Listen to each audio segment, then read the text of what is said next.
Greek and Greco-Roman philosophy. Origin.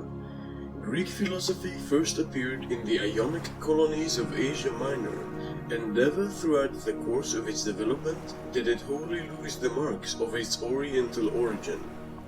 Whether this influence was as preponderant as Roth and Gladish contend, or as unimportant as Teller and others maintain, it is certain that the philosophy of Greece was characterized from the beginning by a spirit which is peculiarly Hellenic. The Greek looked out upon the world through an atmosphere singularly free from the mist of allegory and myth. The contrast between the philosophy of the East and the first attempts of the Ionian physicists is as striking as the difference between an Indian jungle and the sunny, breeze-swept shores of the Mediterranean. Greek religion exercised hardly more than an indirect influence on Greek philosophy. Popular beliefs were so crude as to their speculative content that they could not long retain their hold on the mind of the philosopher. Consequently, such influence as they directly exercised was antagonistic to philosophy. Yet it was the popular beliefs which, by keeping alive among the Greeks an exquisite appreciation of form and an abiding sense of symmetry, did not permit the philosopher to take a partial or an isolated view of things. In this way, Greek religion indirectly fostered that imperative desire for a totality of view, which in the best days of Greek speculation enabled Greek philosophy to attain its most important results. In one particular instance, Greek religion contributed directly to Greek philosophy by handing over to philosophy the doctrine of immortality, a doctrine which in every stage of its philosophical development had retained the mark of its theological origin. Plato, for example, distinctly refers it to the Bacchic and Orphic mysteries. Poetry. The philosophy as well as the religion of the Greeks found its first expression in poetry, philosophical speculation, properly so called, being preceded by the effort of the imagination to picture to itself the origin and the evolution of the universe. Homer presents, without analyzing, types of ethical character: Achilles, the indomitable; Hector, the chivalrous; Agamemnon, of kingly presence; Nestor, the wise; Ulysses, the wary; Penelope, the faithful. Hesiod gives us the first crude attempts at constructing a world system. His cosmogony, however, is presented in the form of a theogony. There is, as yet, no question of accounting for the origin of things by natural causes. The so-called Orphic cosmogonies had the Hesiodic theogony for their basis. They did not advance much farther in their inquiry than Hesiod himself had gone, unless we include as Orphic those systems of cosmology to which all scholars now agree in assigning a post-Aristotelian date. Pherecydes of Syros, about 540 BC, more closely approaches the scientific method. He describes Zeus, Kronos, and Chthon as the first beginnings of all things. There is here a basic thought that the universe sprang from the elements of air and earth through the agency of time. This thought, however, the poet conceals under enigmatical symbols, referring the phenomena of nature not to natural agencies, but to the incomprehensible action of the gods. The beginning of moral philosophy are found in the ethical portrayals of the Homeric poems, in the writings of the Gnomic poets of the 6th century BC, and especially in the sayings attributed to the 7 wise men. These sayings are characterized by a tone of cynicism and exhibit a knowledge of the world's ways which is certainly remarkable if it belongs to the age to which it is generally assigned. Footnote: Plato's story, Protagoras 343a, of the meeting of the 7 wise men at Delphi is totally devoid of historical foundation. Even the names of the 7 are not agreed upon. The enumeration which most frequently occurs is the following: Thales, Bias, Pittacus, Solon, Cleobulus, Chilo, and Periander. End of footnote. The division of Greek philosophy into periods and schools is partly chronological and partly dependent on the development of philosophic thought. The following seems to be the most convenient arrangement. 1. Pre-Socratic philosophy. 2. Philosophy of Socrates and the Socratic Schools. 3. Post-Aristotelian philosophy. In the first period, the era of beginnings, philosophical speculation was largely objective. It busied itself with the study of nature and the origin of the world. In the second period, Socrates brought philosophy down to the contemplation of man's inner self. It was a period in which the objective and the subjective methods were blended. In the third period, the subjective element was made preponderant. The Stoics and the Epicureans concerned themselves with man and his destiny, to the almost complete exclusion of cosmological and metaphysical problems. First period, Pre-Socratic philosophy. This period comprises 1. The Ionian school. The philosophers of this school confined their attention to the study of nature and sought out the material principle of all natural phenomena. 2. The Pythagoreans, who made number the basis of their philosophical system. 3. The Eleatics, whose speculations centered in the doctrine of oneness and immutability of being. 4. The Sophists, who negatively showed the unsatisfactory nature of all knowledge, while positively they occasioned the inquiry into the conditions and limitations of knowledge. Chapter 1. Earlier Ionian School. The Ionian school includes the earlier Ionians, Thales, Anaximander, and Anaximenes, and the later Ionians, whose proper historical place is after the Eleatic school. Thales. Life. Thales, the first philosopher of Greece, was of Phoenician descent. He was born at Miletus at about the year 620 BC, was a contemporary of Croesus and Solon, and counted among the 7 wise men. He is said to have died in the year 546 BC. Sources. Our knowledge of the doctrines of Thales is entirely based on secondary sources, especially on the account given by Aristotle in Metaphysics. Doctrines. According to Aristotle, Thales taught that out of water all things are made. Historical tradition is silent as to the reasons by which Thales was led to this conclusion. It is possible, as Aristotle conjectures, that the founder of the Ionian school was influenced by the consideration of the moisture of nutrient, etc. He may have based his conclusion on a rationalistic interpretation of the myth of Oceanus, or he may have observed the alluvial deposits of the rivers of his native country and concluded that as earth, so all things else come from water.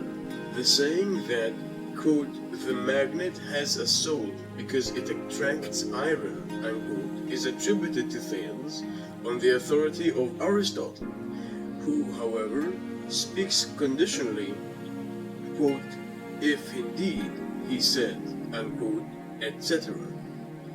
We must not attach importance to Cicero's stoical interpretation of Thales. Quote, Thales Milesius aquam dixit esse initium rerum, deum autem mentem quae ex aqua cuncta fingerat, unquote. Such a dualism belongs to the time of Anaxagoras.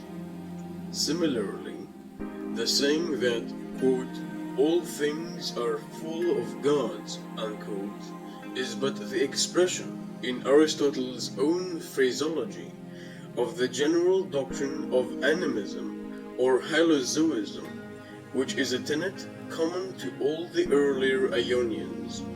They maintained that matter is instinct with life, or, as an Aristotelian would say, they did not distinguish between the material principle and the formal principle of life. Anaximander. Life. Anaximander was also a native of Miletus, was born about the year 610 BC. Theophrastus describes him as a disciple or associate of Thales. The date of his death is unknown. Sources. Primary sources. Anaximander composed a treatise, or rather a poetical prose composition, which was extant when Theophrastus wrote. Of this work, 2 sentences only have come down to us. Quote, all things must in equity again decline into that whence they have their origin, for they must give satisfaction and atonement for injustice, each in order of time, unquote.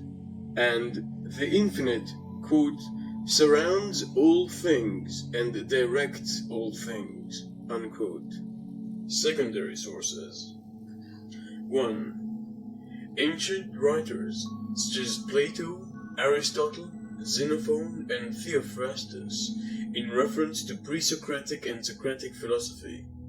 2. Alexandrian authorities, such as Demetrius of Phalaris, 3rd century BC, Ptolemy Philadelphus, 3rd century BC, Callimachus, 3rd century BC, author of the Pinakes, or tablets. 3. Later writers. Cicero, Seneca, Plutarch, Justin Martyr, Clement of Alexandria, Diogenes Laertius, about AD 220. 4. Modern critics and historians. Tiedemann, Ritter and Preller, Zeller, Windelband, Diels, Tannery, Burnett, etc. Diels' Daxography Graecae, Berlin 1879, is of great value in determining the affiliation of sources. First period, Pre-Socratic philosophy. This period comprises 1. The Ionian school. The philosophers of this school confined their attention to the study of nature and sought out the material principle of natural phenomena. 2. The Pythagoreans, who made number the basis of their philosophical system. 3. The Eleatics, whose speculations centered in the doctrine of oneness and immutability of being. 4.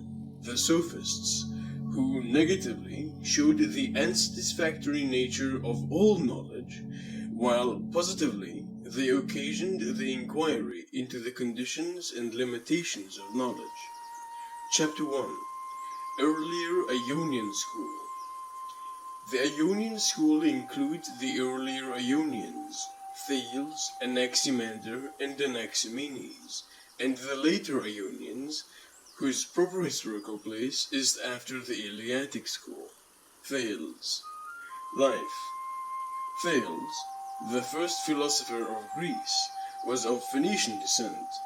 He was born at Miletus, about the year 620 BC. He was a contemporary of Croesus and Solon, and was counted among the 7 wise men. He is said to have died in the year 546 BC. Sources: our knowledge of the doctrines of Thales is based entirely on secondary sources, especially on the account given by Aristotle in Metaphysics, Book 1, Section 983. Doctrines. According to Aristotle, Thales taught that out of water all things are made. Historical tradition is silent as to the reasons by which Thales was led to this conclusion. It is possible, as Aristotle conjectures, that the founder of the Ionian school was influenced by the consideration of the moisture of nutriment, etc.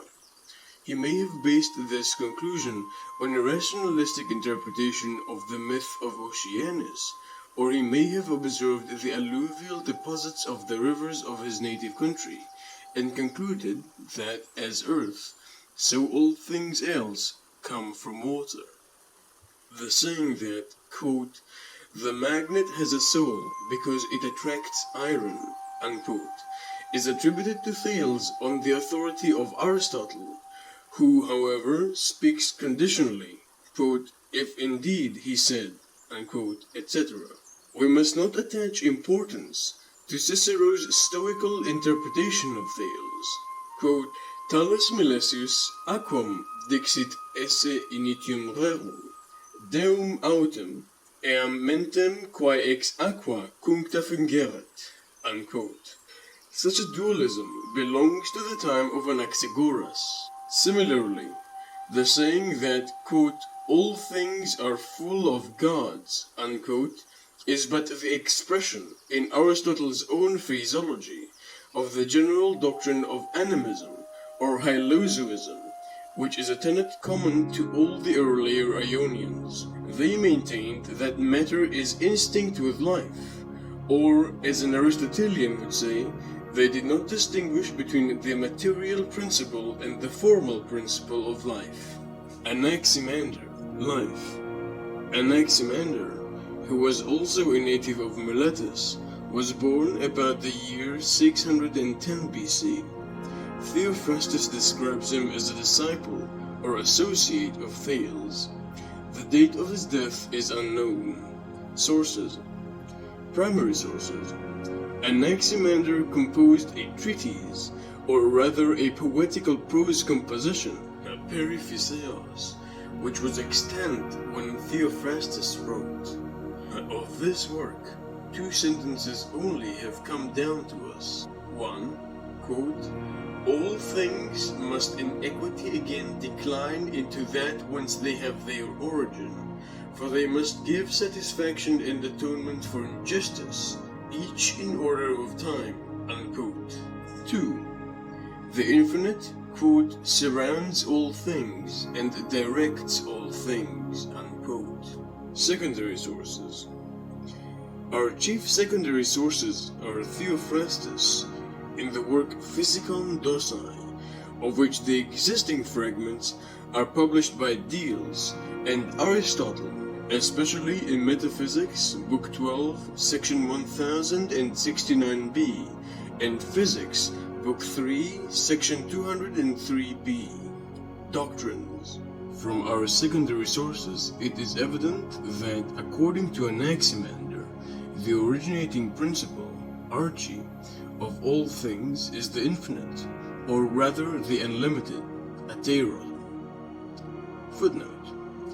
Quote, that Anaximander called this something by the name of physis is clear from the doxographers.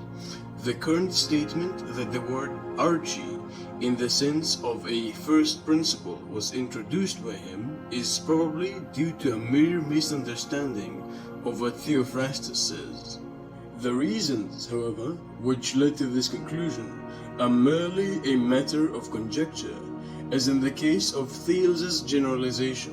According to Aristotle, Anaximander, supposing that change destroys matter, argued that unless the substratum of change is limitless, change must sometimes cease.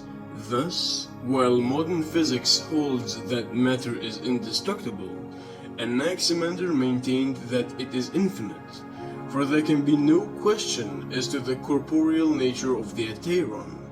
It is an infinite material substance. Critics, however, do not agree as how to Anaximander would have answered the questions: is the unlimited an element or a mixture of elements? Is it qualitatively simple or complex? He certainly maintained that the primitive substance is infinite, but did not, as far as we know, concern himself with the question of its qualitative determinations. The Ateron has been likened to the modern notion of space and to the mythological concept of chaos. It is described by Anaximander himself as surrounding and directing all things, and by Aristotle it is described as to theon.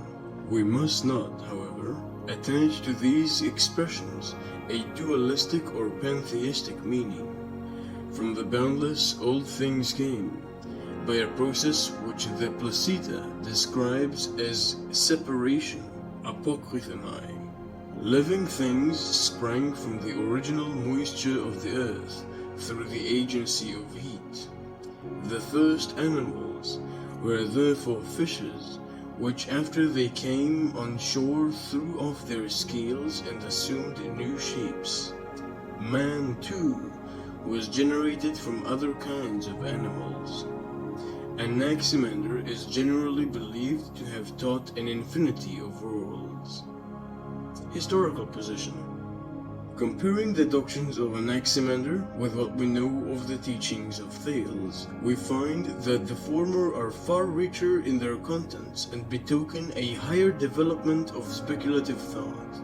They represent a higher grade of abstraction, as is evident in the substitution of the boundless for the concrete substance, water. Anaximenes. Life. Anaximenes of Miletus, who was an associate of Anaximander, composed a treatise on the title of which is unknown. He died about 528 BC. Sources. Primary sources. The only fragment of the work of Anaximenes which has survived is a sentence quoted in the Placida. Quote, "Just as our soul, being air, holds us together, so do breath and air encompass the world." Secondary sources. Our principal secondary source is Theophrastus, whom Pseudo-Plutarch, Eubesius, Praepatio Evangelica, Hippolytus, Refutatio Omnium Haeresium, etc. follow. Doctrines. According to all our secondary sources, Anaximenes taught that the principle or ground of all material existence is air. Air, however, must be taken in the Homeric sense of vapor or mist. This substance, to which is ascribed infinite quantity, is endowed with life. From it, by thinning and thickening, were formed the fires, winds, clouds, water, and earth. The world is an animal whose breathing is kept up by masses of air, which it inhales from the infinite space beyond the heavens. Cicero incorrectly represents Anaximenes as identifying the divinity with the primitive air. Saint Augustine is more correct when he says, quote, "Nec Deus negavit aut tacuit, non tamen ab ipsis aerem factum, sed ipsos ex aere autos creditit." Unquote. Historical position. Anaximenes was evidently influenced by his predecessors. From Thales he derived the qualitative determinances of the primitive substance, and from Anaximander its infinity. The doctrine of thickening and thinning is far more intelligible than the doctrine of separating which Anaximander taught. Retrospect. The early Ionian philosophers were students of nature, who devoted themselves to the inquiry into the origin of things. They agreed, 1. in positing the evidence of a single original substance, and 2. In regarding this substance as endowed with force and life, Hylozoism. They were dynamists. Heraclitus, a later Ionian, who was in the final analysis a dynamist also, marks the transition from the early Hylozoism to the mechanism of the later Ionian school. End of Chapter 1.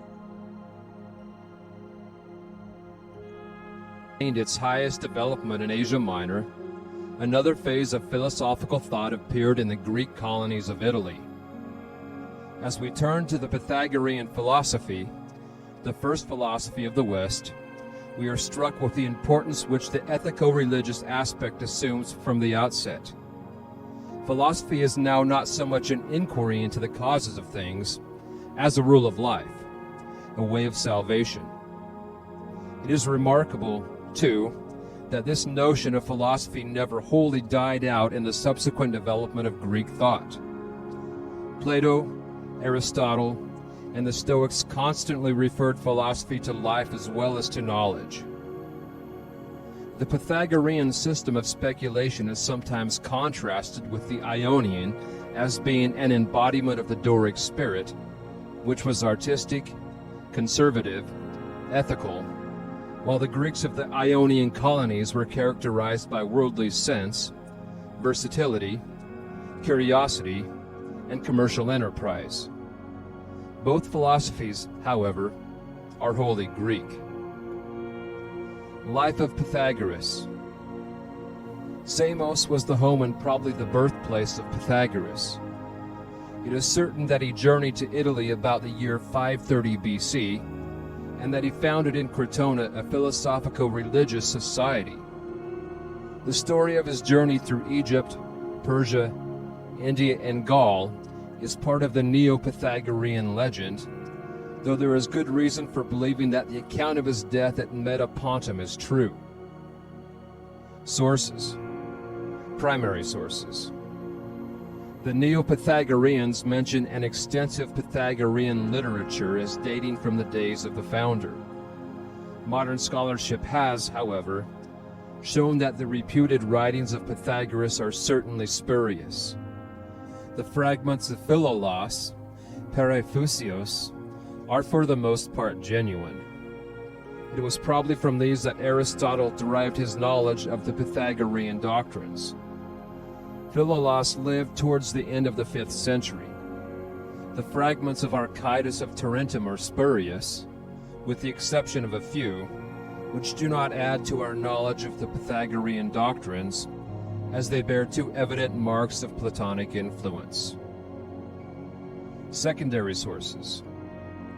There is no school the history of which is so overgrown with legend as the Pythagorean.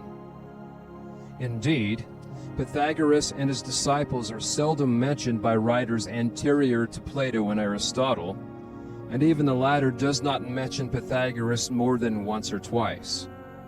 He speaks rather of the Pythagoreans. Thus, the nearer we approach the time of Pythagoras, the more scanty do our data become, while the farther the tradition is removed from Pythagoras, the fuller they grow. Obviously, therefore, the Neo-Pythagoreans of the 1st century BC are not to be relied on when they speak of Pythagoras and his doctrines. The Pythagorean school was a society formed for an ethico-religious purpose. It was governed by a set of rules, ho tropos tau bio. The members recognized one another by means of secret signs.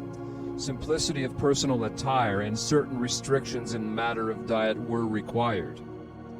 Celibacy and the strict observance of secrecy in matters of doctrine were also insisted upon. The political tendency of the school was towards the aristocratic party in Magna Graecia, a tendency which led to the persecution and final dispersion of the society. Pythagorean doctrines. All that can with certainty be traced to Pythagoras is the doctrine of metempsychosis, the institution of certain ethical rules, and the germ idea of the mathematico-theological speculation, which was afterwards carried to a high degree of development. Consequently, by Pythagorean doctrines we must understand the doctrines of the disciples of Pythagoras, though these referred nearly all their doctrines to the founder. Indeed, they carried this practice so far that they constantly introduced a question by quoting the autozepha, the ipse dixit of the master. The number theory. The most distinctive of the Pythagorean doctrines is the principle that number is the essence and basis, arche, of all things. To this conclusion, the Pythagoreans were led by contemplating with minds trained to mathematical concepts, the order of nature and the regularity of natural changes. To the question, did the Pythagoreans regard numbers as the physical substance of things, or merely as symbols or prototypes? The answer seems to be that they meant number to stand to things in the double relation of prototype and substance. And if the assertion, all is number, sounds strange to us, we must consider how profound was the impression produced on the minds of these early students of nature by the first perception of the unalterable universal order of natural changes. Then we shall cease to wonder at the readiness with which number, the formula of the order and regularity of those changes, was hypostatized into the substance and basis of all things that change. Philolaus distinguishes three natural kinds of number: odd, even, and the odd-even. Aristotle says that the Pythagoreans considered odd and even to be the elements, stoichia, of number. Of these, he continues, the one is definite and the other is unlimited, and the unit is the product of both, for it is both odd and even, and number arises from the unit, and the whole heaven is number.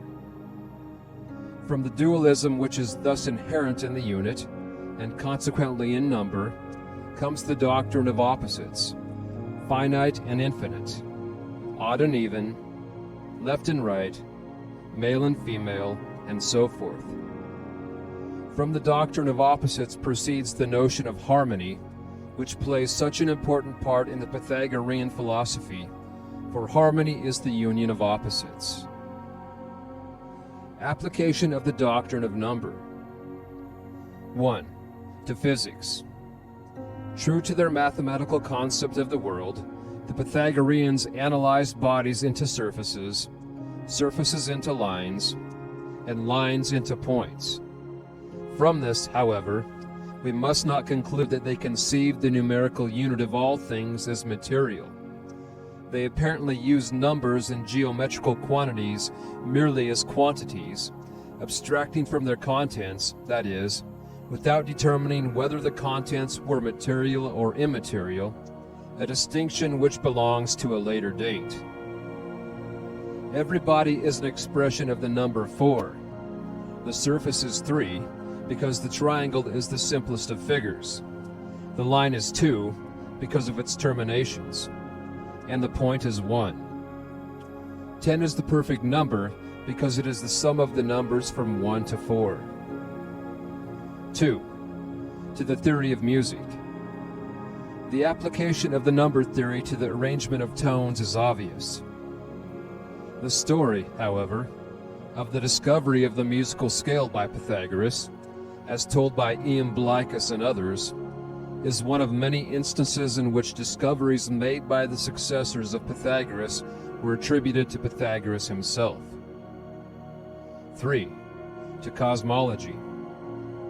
Not only is each body a number, but the entire universe is an arrangement of numbers, the basis of which is the perfect number 10. For the universe consists of 10 bodies, the 5 planets, the sun, the moon, the heaven of the fixed stars, the earth, and the counter-earth, Antichthon. The earth is a sphere. The counter-earth, which is postulated in order to fill up the number 10, is also a sphere, and moves parallel to the earth.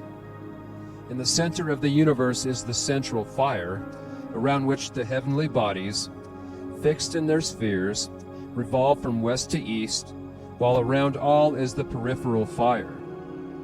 This motion of the heavenly bodies is regulated as to velocity, and is therefore a harmony.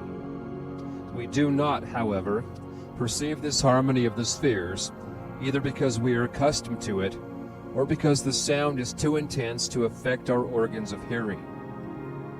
4. To psychology. It would seem that the early Pythagoreans taught nothing definite regarding the nature of the soul. In the Phaedo, Plato introduces into the dialogue a disciple of Philolaus, who teaches that the soul is a harmony, while Aristotle says, some of them, the Pythagoreans, say that the soul is identified with the corpuscles in the air, and others say that it is that which moves to kenoun the corpuscles. The idea, however, that the soul is a harmony seems to be part of the doctrine of the Pythagoreans. The transmigration of souls is, as has been said, traceable to the founder of the school, though it was probably held as a tradition, being derived from the mysteries without being scientifically connected with the idea of the soul or with the number theory. 5. To theology. The Pythagoreans did not make extensive application of their number theory to their theological beliefs.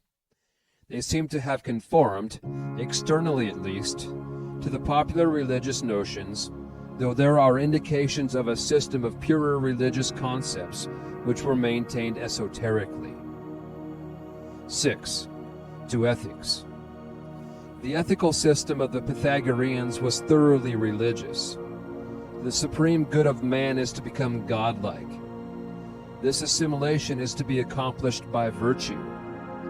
Now virtue is a harmony. It essentially consists in a harmonious equilibrium of the faculties by which what is lower in man's nature is subordinated to what is higher. Knowledge, the practice of asceticism, music, and gymnastics are the means by which this harmony is attained. Finally, the Pythagoreans used numbers to define ethical notions. Thus they said, justlus is a number squared, arithmos is sakis isos. Historical position. The chief importance of the Pythagorean movement lies in this, that it marks a deepening of the moral consciousness in Greece. The old-time buoyancy of religious feeling as seen in the Homeric poems has given way to a calmer and more reflective mood, in which the sense of guilt and the consequent need of atonement and purification assert themselves. As a system of philosophy, the body of Pythagorean doctrine must, like all the pre-Socratic systems, be regarded as primarily intended to be a philosophy of nature, and this is how Aristotle describes it.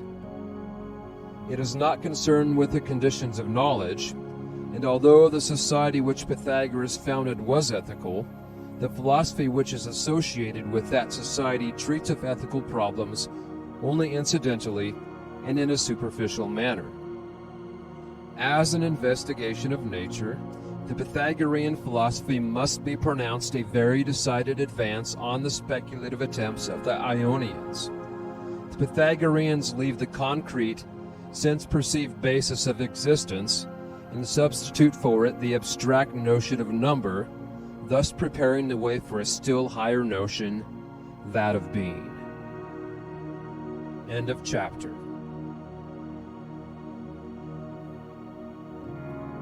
School. The members of this school were concerned not so much with the origin of things as with the principles of the world, of things as it now is. Their inquiry centered around the problem of change, and in their solution of this problem, they introduced the notions of being and becoming, thus carrying speculation into regions strictly metaphysical.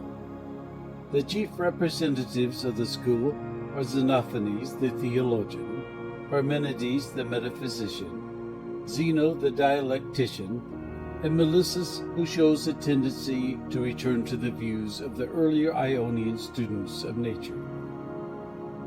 Sources.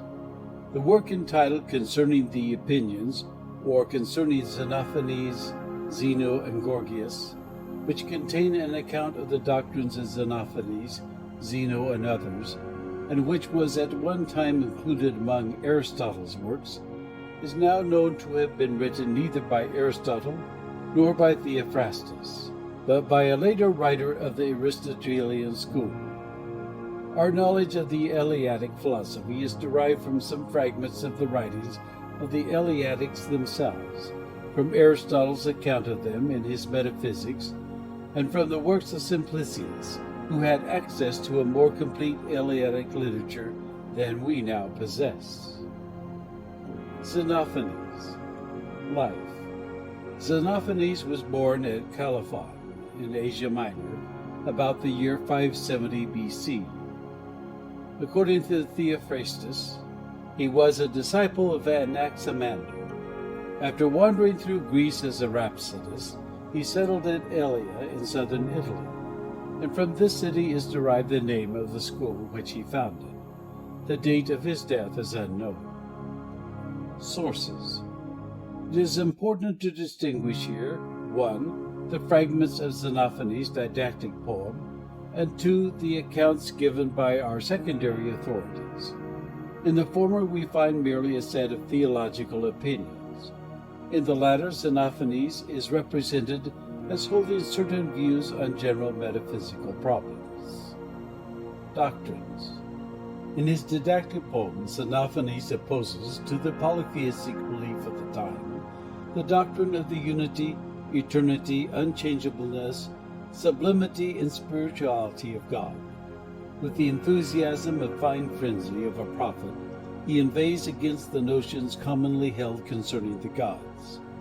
Each man, he says, represents the gods as he himself is. The Negro is black and flat-nosed, the Thracian is red-haired and blue-eyed, and if horses and oxen could paint, they no doubt would depict the gods as horses and oxen. Fragment 6. So also, he continues, men ascribe to the gods mental characteristics which are human. They do not understand that God is all eye, all ear, all intellect. According to our authorities, and we have no right to challenge their unanimous verdict in this matter, all that is said in the sacred poem of Xenophanes is to be referred to the unity and eternity of the totality of being. Plato and Aristotle describe Xenophanes as teaching the unity of all things. If this pantheism appears to us to be irreconcilable with the monotheism of the poem, we must not conclude that the contradiction was apparent to Xenophanes, who, though he could rise above the popular concept of the gods, could not wholly free himself from the notion so deeply rooted in the Greek mind that nature is imbued with the divine. 1. In his metaphysical inquiry, Xenophanes seems, according to the pseudo-Aristotelian treatise above mentioned, to have started with the principle that nothing comes from nothing, whence he concluded that there is no becoming. Now, plurality depends on becoming. If then there is no becoming, there is no plurality. All is one, and one is all.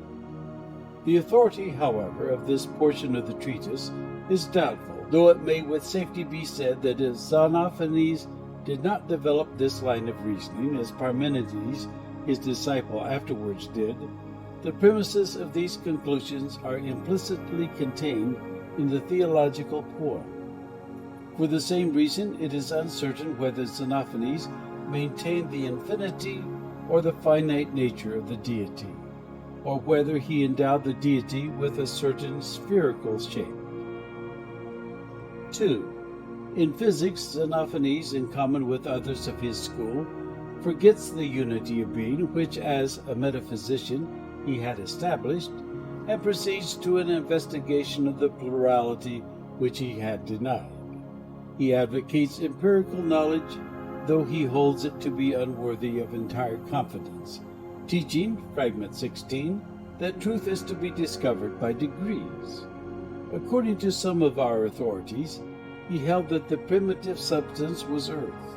According to others, he held that it was water and earth. A few attribute to him the doctrine of four primitive elements.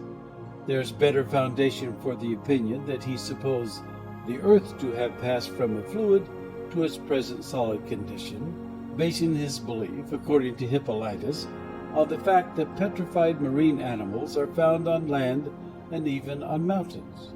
Thus, although the one total is eternal, the world in its present form is not eternal. Historical position. Xenophony's system is, so far, the boldest attempt to synthesize the phenomena of the universe. In fact, it is one instance among many in which the desire to find the one in the manifold, a desire which is the inspiration of all philosophical speculation, is carried to the excess of monism. For if we are to accept any theory that will reconcile Xenophony's metaphysics with his theology, we must hold that he identified nature, the one immutable eternal, with God, who likewise possesses these attributes. Parmenides. Life. Parmenides, who was perhaps the greatest of all the pre-Socratic philosophers, was born at Elea about 540 BC. According to Aristotle, he was a disciple of Xenophanes, whose doctrines he took up and carried to their idealistic consequences. He had a more definite grasp of principles than Xenophanes had, and developed them with greater thoroughness than his master had done. Sources. The didactic poem Perithouseos, composed by Parmenides and preserved by Sextus, Proclus, and others, consists of 3 parts. The first is a sublimely conceived introduction in which the goddess of truth points out to the philosopher 2 paths of knowledge, the one leading to a knowledge of truth, the other to a knowledge of the opinions of men. The second part of the poem describes the journey to truth and contains the metaphysical doctrines of the author. The third part, dealing with the opinions of men, contains a hypothetical physics, a cosmology of the apparent. Doctrines. Metaphysical doctrines. Truth consists in the knowledge that being is, and that not being can neither exist nor be conceived to exist. The greatest error lies in treating being and non-being as the same. From this fundamental error arise the opinions of men. Truth lies in thought, for nothing can be but what can be thought. The senses lead to error. Being therefore is, and since not being is not, being is one. It is consequently unchangeable and unproduced, despite the testimony of the senses to the contrary. For how could being be produced?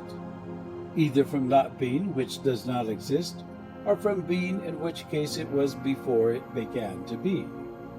Therefore it is unproduced, unchangeable, undivided, whole, homogeneous, equally balanced on all sides, like a perfect sphere. From the comparison of being to a sphere, it appears that being is not incorporeal. Ideas do not appear in philosophy ex abrupto. They are gradually developed in the course of speculation. Thus Parmenides' idea of reality is not that of the Ionians, who spoke of a crude material substratum of existence. Neither is it the highly abstract notion of being which we find in the philosophy of Plato and Aristotle. It is a something intermediate between these extremes, and is by some likened to our notion of space. Physical doctrines. Though right reason, logos, maintains that being is one and immutable, the senses and common opinion, doxa, are convinced of the plurality and change which apparently exist around us. Placing himself, therefore, at this point of view, Parmenides proceeds to give us 1. A cosmology of the apparent. Here he is evidently influenced by the Pythagorean doctrine of opposites. He maintains that all things are composed of light, or warmth, and darkness, or cold. Of these, the former, according to Aristotle, corresponds to being, the latter to not being. They are united by a deity, daimon he panta kuberna. They are symbolically described as male and female, and their union is said to be effected by Eros, the first creation of the deity. 2. An anthropology of the apparent. The life of the soul, perception and reflection, depend on the blending of the light-warm and the dark-cold principles, each principle standing, as we should say, in cyclical relation to a corresponding principle in the physical world. In his cosmology, as well as his anthropology, Parmenides did not abandon the metaphysical doctrine that being is one and that change is an illusion. The views just described are those which Parmenides would have held had he believed in plurality and change. Historical position. Parmenides is the first Greek philosopher to place reason in opposition to opinion. Though he makes no attempt at determining the conditions of knowledge, he prepares the way for subsequent thinkers and formulates the problem which Socrates was to solve by his doctrine of concepts. The doctrine of the unity of being could not be further developed. It was left for Zeno, the disciple of Parmenides, to give a more thorough dialectical demonstration of the monistic idea. Zeno of Elea. Life. Zeno of Elea, born about 490 BC, was, according to Plato, the favorite pupil of Parmenides. He defended the doctrines of his master, and showed by the use of dialectics the absurdity of common opinion. Sources. Plato speaks of a work, apparently the only work, of Zeno, which was a polemic against the common view that plurality and change are realities. It consisted of several discourses, logoi, in each of which were hypotheses, or suppositions, made with the intention of reducing them ad absurdum. The method is therefore indirect, and it is because of the skill with which Zeno applied this method that Aristotle, if we are to believe Diogenes and Sextus, regarded him as the founder of dialectic. The work, with the exception of a few extracts preserved by Simplicius, is lost. We are obliged, consequently, to rely almost entirely on secondary sources. Chief among these is the Physics of Aristotle, in which we find Zeno's arguments against the reality of motion. Doctrines. The arguments against motion are as follows. First argument. A body, in order to move from one point to another, must move through an infinite number of spaces, where magnitude is indivisible ad infinitum. But the infinite cannot be traversed. Therefore, motion is impossible. Second argument. The problem of Achilles and the tortoise. Third argument. A body which is in one place is certainly at rest. Now the arrow in its flight is at each successive moment in one place. Therefore it is at rest. Fourth argument. This is based on the fact that two bodies of equal size must move past each other twice as fast if they move with equal velocities in opposite directions, as one would move past the other if this latter were stationary. Motion, therefore, is an illusion, because one of its fundamental laws, that bodies with equal velocities traverse a certain space in equal times, is not true. Aristotle meets these arguments by defining the true nature of time, and by pointing out the difference between actual and potential infinity. Similarly, Zeno, according to our secondary sources, argued against plurality in space. 1. Zeno argued directly against the testimony of the senses. If a measure of corn produces a sound, each grain ought to produce a sound. 2. Against space. If being exists in space, space itself must exist in space, and so ad infinitum. This argument is contained in one of the extracts preserved by Simplicius. 3. If the manifold exists, it must be at once infinitely great and infinitesimally small, because it has infinitude of parts which are indivisible. Therefore, the existence of the manifold involves a contradiction. Historical position. Zeno's contribution to the philosophy of the Eleatic school consists in what must be considered an irrefutable indirect proof of a twofold principle on which the school was founded, namely that being is one and that change is an illusion. Melissus, life. Melissus was, according to Diogenes Laertius, a native of Samos.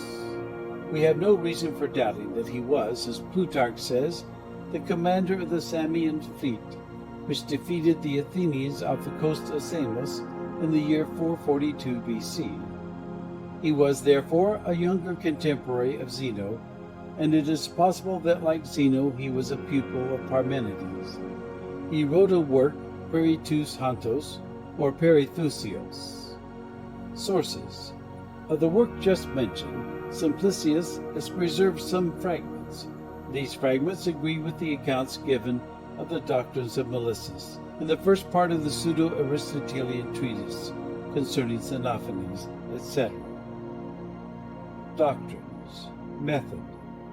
Melissus undertook, as Zeno had done, to defend the doctrines of Parmenides.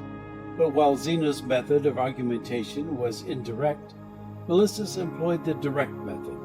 He took up the principles of the Ionians and tried to show points of union between the Ionian and Eleatic schools. Metaphysical doctrine. All that we know of Melissus' doctrine concerning being may be summed up in the four propositions. 1. Being is eternal. 2. Being is infinite. 3. Being is one. 4. Being is unchangeable. His metaphysical doctrine is therefore identical with that of Parmenides, save in one respect. Parmenides did not pronounce being infinite, while according to Melissus, infinity is one of the attributes of being. But as appears from Fragment 8, Melissus must not be understood to maintain the true infinity of being. Evidently, he had in mind infinite magnitude. Again, when he says, summa me exae, we must not imagine that Melissus had attained a precise notion of the incorporeal. His metaphysics was a blending of the Ionian school and the Eleatic doctrines, and we may suppose that there were many points of contradiction. The physical doctrines attributed to Melissus by Stobaeus and Philoponus cannot safely be said to have been held by him. Historical position. Melissus does not represent a development of Eleatic philosophy. His task was one of synthesis, or reconciliation, and in accomplishing this task he did not wholly escape the danger to which such an undertaking is always exposed. He admitted into Eleatic doctrines notions and definitions which were antagonistic to Eleatic principles. Retrospect. With Melissus, the Eleatic school ends. What was left of Eleaticism drifted into Sophism, for which Zeno had prepared the way by his abuse of dialectical reasoning. But though the school disappeared, its influence continued, and may be traced through Heraclitus, Anaxagoras, and the Atomists down to Plato and Aristotle.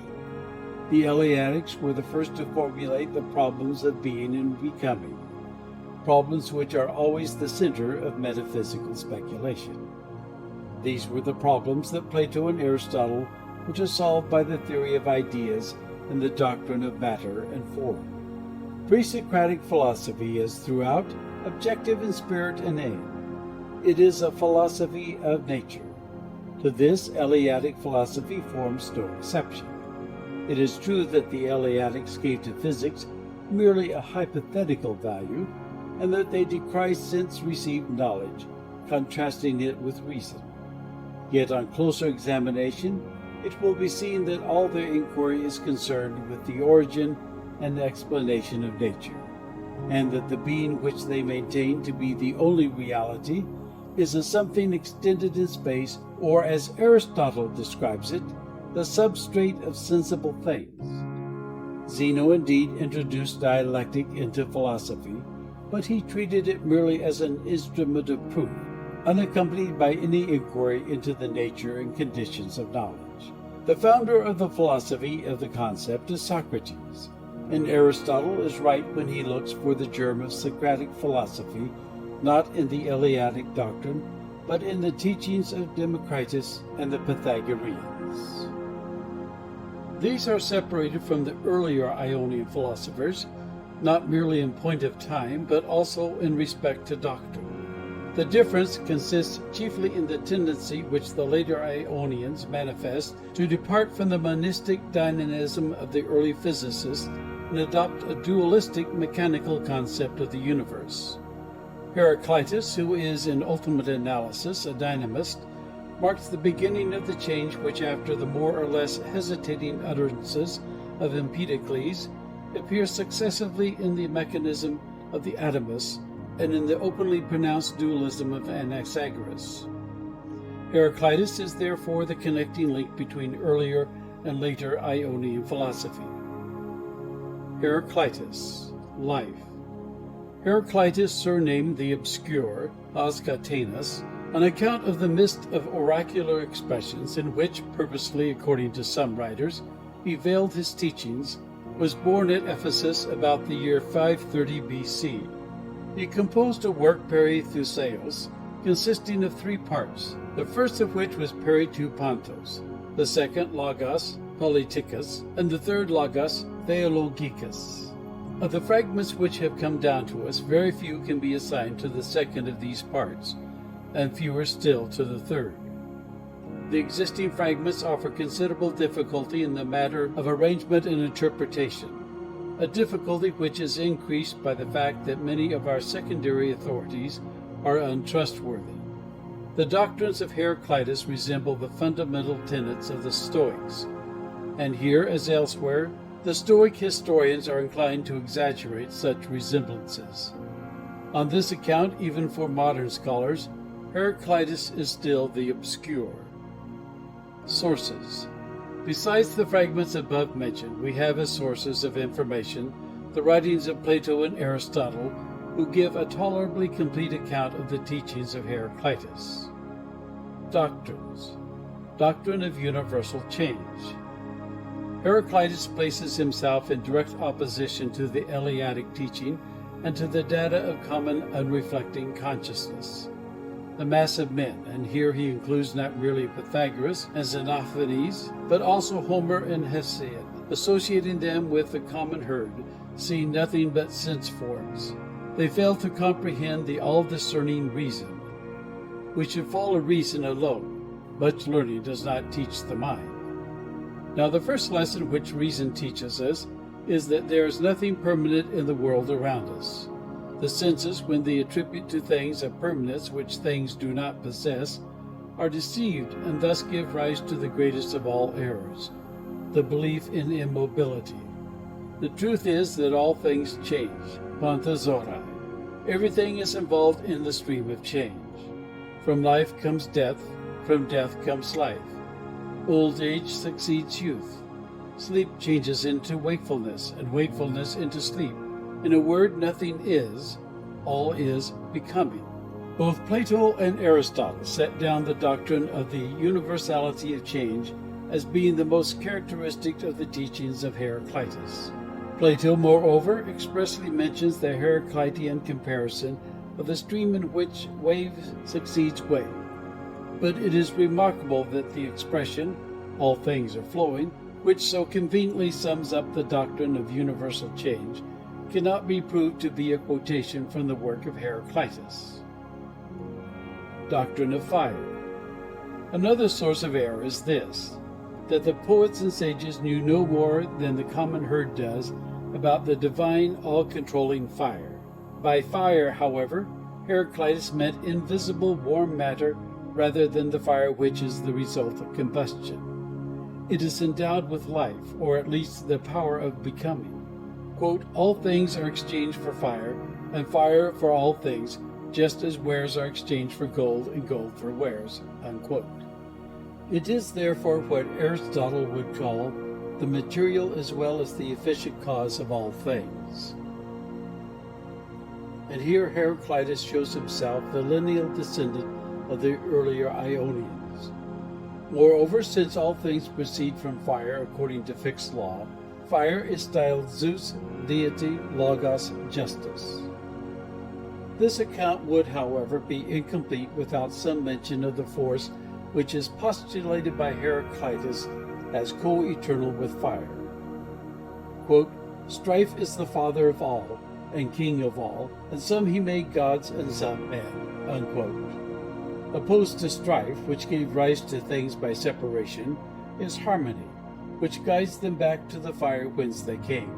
These expressions, however, while they speak the language of dualism, are not to be understood as more than mere figures of speech, for fire and fire alone is the cause of all change.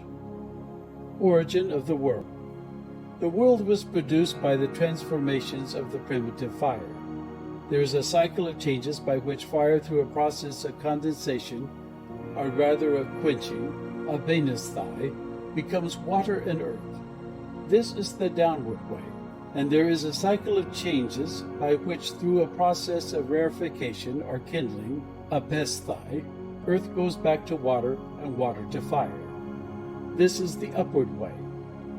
Now the one is precisely the inverse of the other, ados ano kuto mia. Thus did the world originate, and thus does it constantly tend to return whence it came. Concord is ever undoing the work of strife, and one day strife will overcome. But then the deity, as it were in sport, will construct a new world in which strife and concord will once more be at play. Doctrine of opposites. From this continual change comes the doctrine of opposites. There is a constant sway, like the bending and relaxing of a bow, in which all things pass successively through their opposites. Heat becomes cold, dryness becomes moisture, etc. To produce the new, like must be coupled with unlike, high and low. The accordant with the discordant are joined, that out of one may come all, and out of all one. On account of this doctrine, Heraclitus is censured by Aristotle and his commentators for denying the principle of contradiction. Hegelians, on the other hand, credit Heraclitus with being the first to recognize the unity of opposites, the identity of being and not being. The truth is that Heraclitus deserves neither the blame of the Aristotelians nor the praise of the Hegelians. He does not affirm opposite predicates of the same subject at the same time, and sub quondam respectu. Moreover, his is a physical, not a logical theory, and to maintain the unity of opposites in the concrete is not the same as to hold the identity of being and not being in the abstract. Anthropological doctrines. Man, body, and soul originated from fire. The body is of itself rigid and lifeless, an object of aversion when the soul has departed from it. The soul, on the other hand, is divine fire preserved in its purest form. Quote, "The driest soul is wisest and best." Unquote. If the soul fire is quenched by moisture, reason is lost. Like everything else in nature, the soul is constantly changing. It is fed by fire or warm matter, which enters as breath or is received through the senses. Notwithstanding this view, Heraclitus in several of the fragments speaks of future reward and of the fate of the soul in Hades. Heraclitus distrusted sense knowledge. Eyes and ears, he said, are bad witness to men if they have souls that understand not their language. Rational knowledge is alone trustworthy. Heraclitus, however, did not, nor did any of the pre-Socratic philosophers, attempt to determine the conditions of rational knowledge. That task was first undertaken by Socrates. Ethical doctrines. Heraclitus did not undertake a systematic treatment of ethical questions. Nevertheless, he prepared the way for Stoicism by teaching that immutable reason is the law of the moral as well as of the physical world. Men should defend law as they would a fortress. We must subject ourselves to universal order, if we wish to be truly happy. Quote, "The character of a man is his guardian divinity." Unquote. This is the doctrine of contentment, or equanimity, in epistasis, in which, according to the Heracliteans, Heraclitus placed the supreme happiness of man. Historical position. Even in ancient times, Heraclitus was regarded as one of the greatest physicists. He was deservedly styled a physicus, for while others among the philosophers of nature excelled him in particular points of doctrine, he had the peculiar merit of having established a universal point of view for the study of nature as a whole.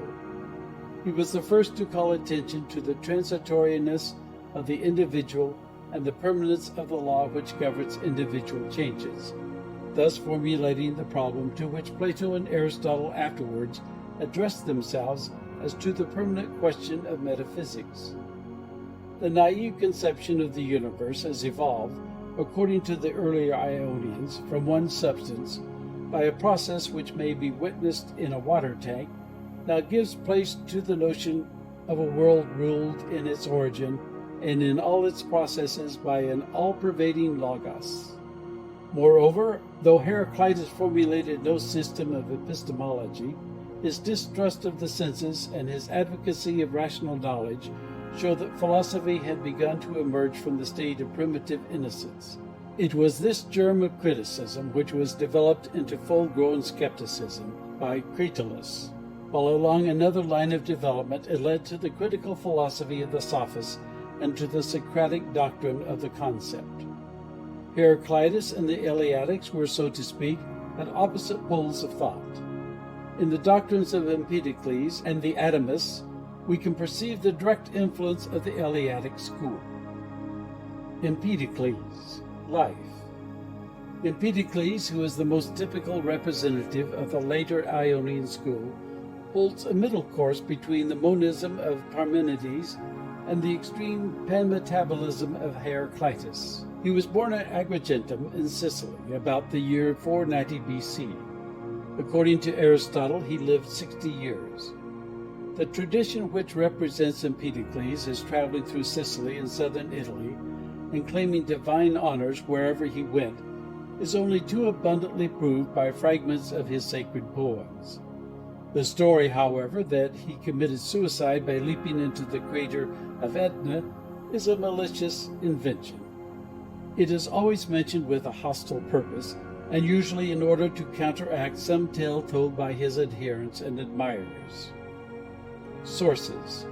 Empedocles, who was a poet as well as a philosopher, composed two poetico-philosophical treatises, the one metaphysical, Perithouseos, and the other theological, Katharmoi.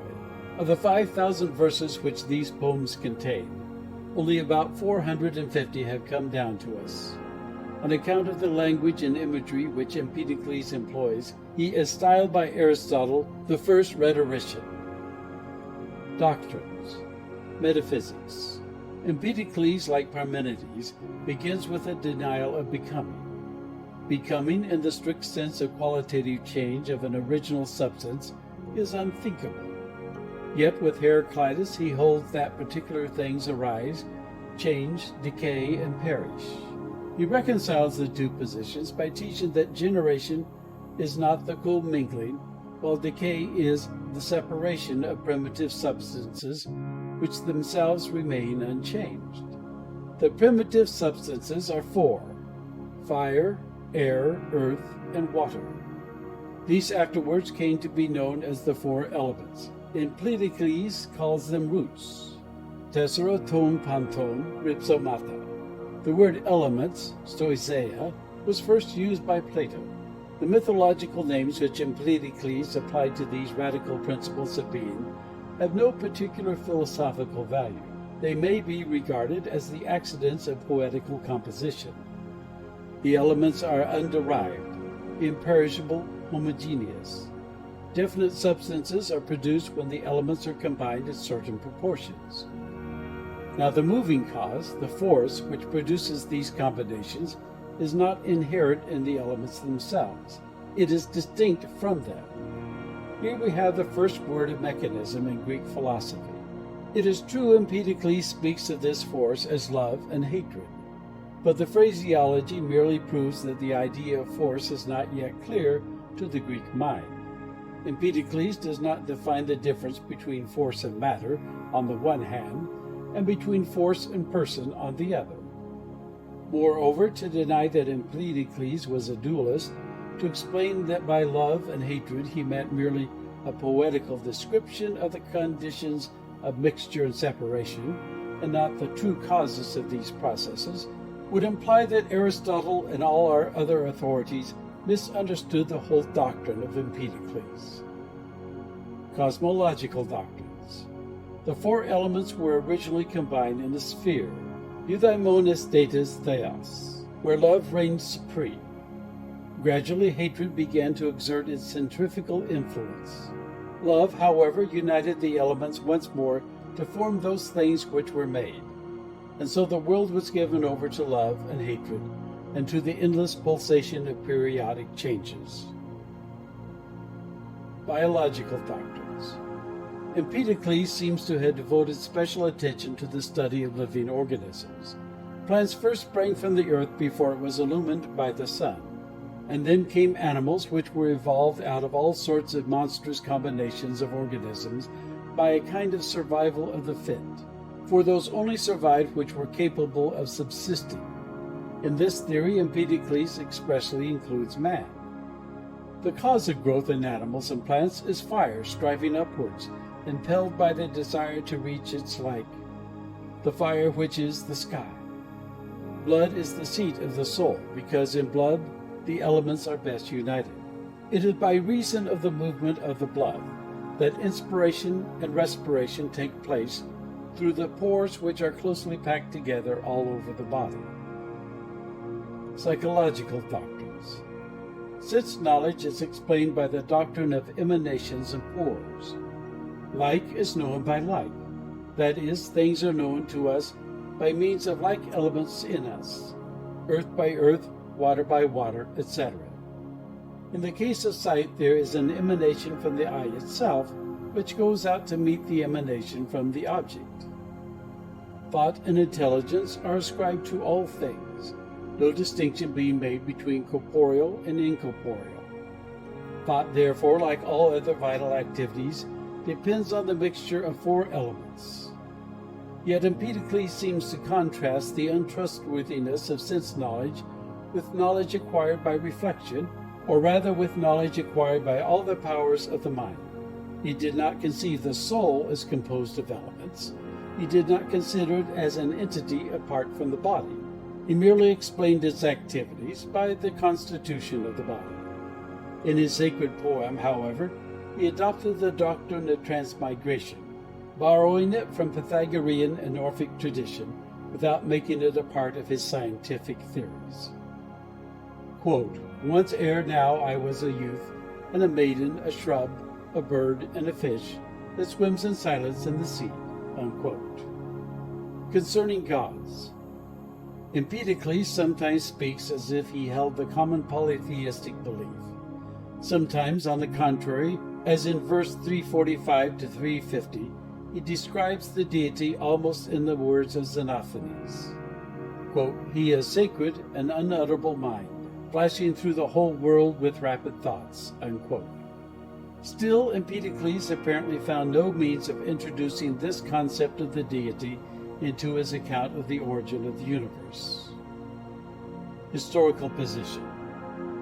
While Empedocles holds a recognized place among the Greek poets, and while Plato and Aristotle appear to rank him highly as a philosopher, yet scholars are not agreed as to his precise place in the history of pre-Socratic speculation. Ritter classes him with the Eleatics. Others count him among the disciples of Pythagoras, while others again place him among the Ionians on account of the similarity of his doctrines to those of Heraclitus and the early physicists. The truth, as Zeller says, seems to be that there is in the philosophy of Empedocles an admixture of all these influences: Eleatic, denial of becoming, untrustworthiness of the senses; Pythagorean, doctrine of transmigration, and Ionic, the four elements and love and hatred, these being an adaptation of Heraclitean ideas. It would be a mistake, however, to underestimate the originality of Empedocles as a philosopher. It was he who introduced the notion of element, fixed the number of elements, and prepared the way for the atomistic mechanism of Lysippus.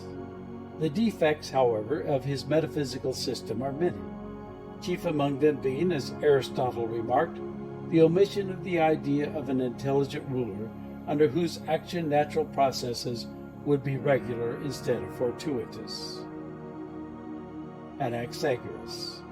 Life. Anaxagoras was born at Clazomene about 500 BC.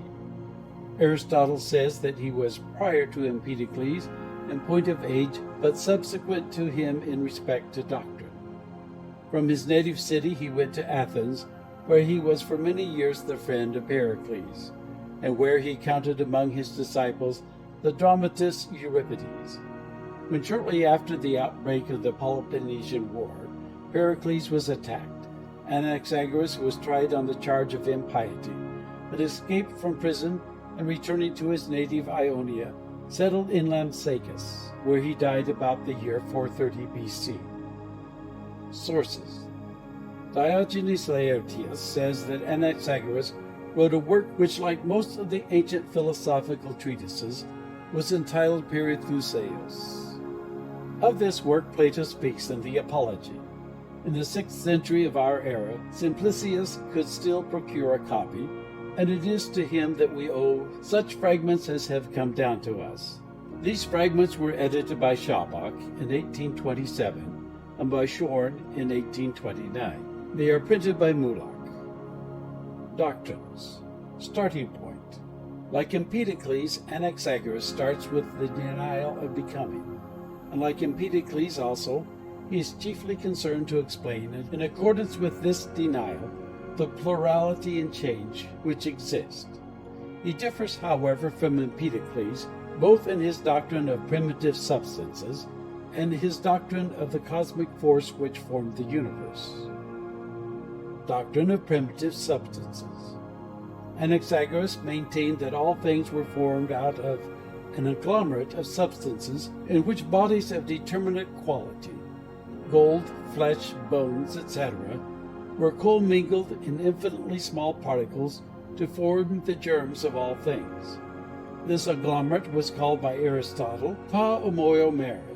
It was called by Anaxagoras seeds, spermata, and things, zremata. So complete was the mixture, and so small were the particles of individual substances composing it, that at the beginning no substance could be perceived in its individual nature and qualities, and accordingly the mixture as a whole might be said to be qualitatively indeterminate, though definite qualities were really present in it. Yet, minute as were the primitive particles, they were divisible. Thus the agglomerate on the one hand reminds us of the apeiron of Anaximander, and on the other hand bears a certain analogy to the atomistic concept of matter. Mind, nous, is the moving power which formed the world from the primitive mass of seeds. Anaxagoras is the first to introduce into philosophy the idea of the supersensible, for which reason Aristotle describes him as standing out, quote, like a sober man from the crowd of random talkers who preceded him, unquote. Mind is distinguished from other things because, 1, it is simple. Everything else is mingled of all things. Mind alone is unmixed. It is, quote, the thinnest of all things and the purest, unquote. 2, it is self-ruled, autokratos. 3, it has all knowledge about everything. 4, it has supreme power over all things. However, as Plato and Aristotle point out, Anaxagoras did not work out his theory of mind in the details of the cosmic processes. He did not formulate the idea of design, nor did he apply the principle of design to particular cases. Mind was for him merely a world-forming force. There is, moreover, a certain vagueness attaching to the idea of nous. Without entering into the details of the question of interpretation, we may conclude that although Anaxagoras certainly meant by the nous something incorporeal, he could not avoid speaking of it in terms which, taken literally, imply corporeal nature. For it is the fate of new ideas to suffer from imperfect expression until philosophical terminology has adjusted itself to the new conditions which they create. Cosmology. Mind, therefore, first imparted to matter a circular motion, separating air, from which came water, earth, and stone, and whatever is cold, dark, and dense, and ether, from which came whatever is warm, light, and rare. Throughout this account of the processes of things, Anaxagoras considers the material cause only, thereby deserving Aristotle's reproach that he used the nous merely as a deus ex machina. Psychology.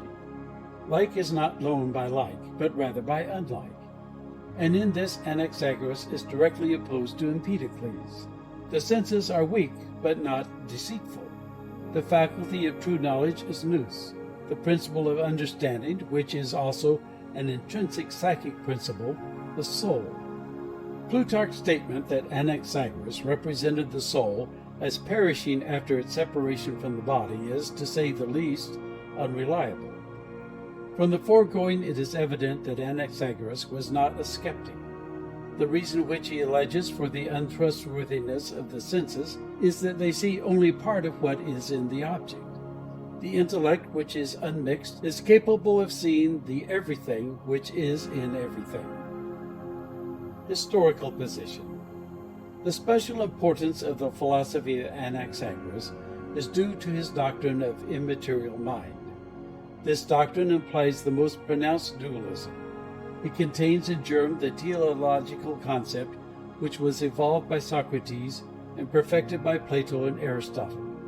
It was only natural that these philosophers, who approached metaphysical problems with minds already accustomed to the idea of the immaterial, should blame Anaxagoras for not having made better use of that idea. But we must not underrate the service which Anaxagoras rendered to Greek philosophy by his doctrine of immaterial intellect.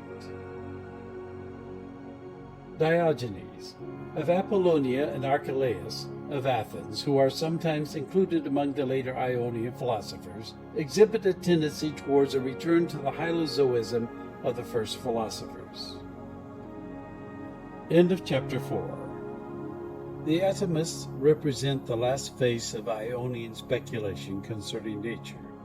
They accept the dualistic ideas which characterize the later Ionian philosophy, but by their substitution of necessity for intelligent force, they abandon all that dualistic philosophy had to bequeath to them, and fall lower than the level which the early Hylozoists had reached. It was at Miletus that the Ionian philosophy first appeared, and it was Miletus that produced Leucippus, the founder of atomism, who virtually brings the first period of Greek philosophy to a close. So little is known of Leucippus that his very existence has been questioned. His opinions, too, have been so imperfectly transmitted to us that it is usual to speak of the tenets of the Atomists without distinguishing how much we owe to Leucippus, who by Aristotle and Theophrastus is regarded as the founder of the system, and how much we owe to Democritus, who was the ablest and best known expounder of atomistic philosophy. Democritus, life. Democritus of Abdera was born about the year 460 BC. It was said, though it is by no means certain, that he received instruction from the Magi and other Oriental teachers.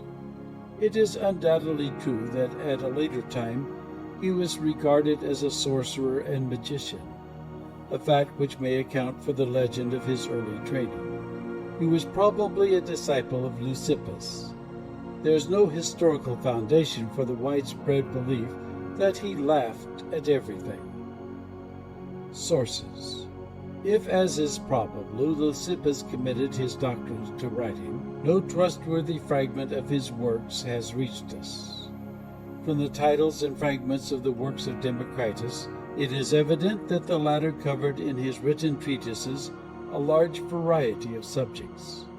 The most celebrated of these treatises was entitled Megas Diacosmus, Mulak, Fragmenta 1, 340 following. Publishes fragments of this and other Democritian writings. Aristotle in the Metaphysics and elsewhere gives an adequate account of the doctrines of Leucippus and Democritus. Doctrines. General standpoint. One of the reasons which led to Eleatics to deny plurality and becoming was that these are now inconceivable without void, and void is unthinkable. Now the Atomists concede that without void there is no motion, but they maintain that void exists, and that in it exists an infinite number of indivisible bodies, atomoi, which constitute the plenum. Aristotle is therefore justified in saying that according to Leucippus and Democritus, the elements are full, pleres, and the void, kainon. The full corresponds to Eleatic being, and the void to not being. But the latter is as real as the former. On the combination and separation of atoms depend becoming and decay. The atoms. The atoms, infinite in number and indivisible, differ in shape, order, and position. They differ, moreover, in quantity or magnitude, for they are not mere mathematical points, their indivisibility being due to the fact that they contain no void.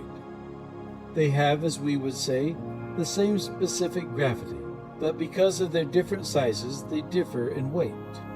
The motion by which the atoms are brought together is not caused by a vital principle inherent in them, hylozoism, nor by love and hatred, nor by any incorporeal agency, but by natural necessity, by virtue of which atoms of equal weight come together. It is therefore incorrect to say that the atomists explain the motion of the atoms by attributing it to chance. Aristotle gave occasion to this misunderstanding by identifying automaton and touche, though it is Cicero who is accountable for giving the misapprehension the wide circulation which it obtained. The atomistic explanation was therefore that atoms of different weights fell with unequal velocities in the primitive void. The heavier atoms consequently impinged on the lighter ones, imparting to them a whirling motion, dive. The atomists, as Aristotle remarks, did not advert to the fact that in vacuo all bodies fall with equal velocity. Nowhere in the cosmological scheme of the atomists is there place for mind or design. It is utter materialism and causalism, if by causalism is meant the exclusion of intelligent purpose. Anthropology. Plants and animals sprang from the moist earth.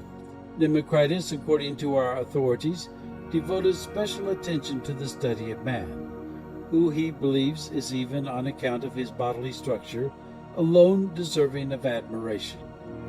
He not only describes as minutely as he can the bodily organization of man, but departing from his mechanical concept of nature, takes pains to throw the utility and adaptation of every part of the human body. But over all and permeating all is the soul. Now the soul for the atomists could be nothing but corporeal. It is composed of the finest atoms, perfectly smooth and round, like the atoms of fire. Democritus accordingly does not deny a distinction between soul and body. He teaches that the soul is the noblest part of man.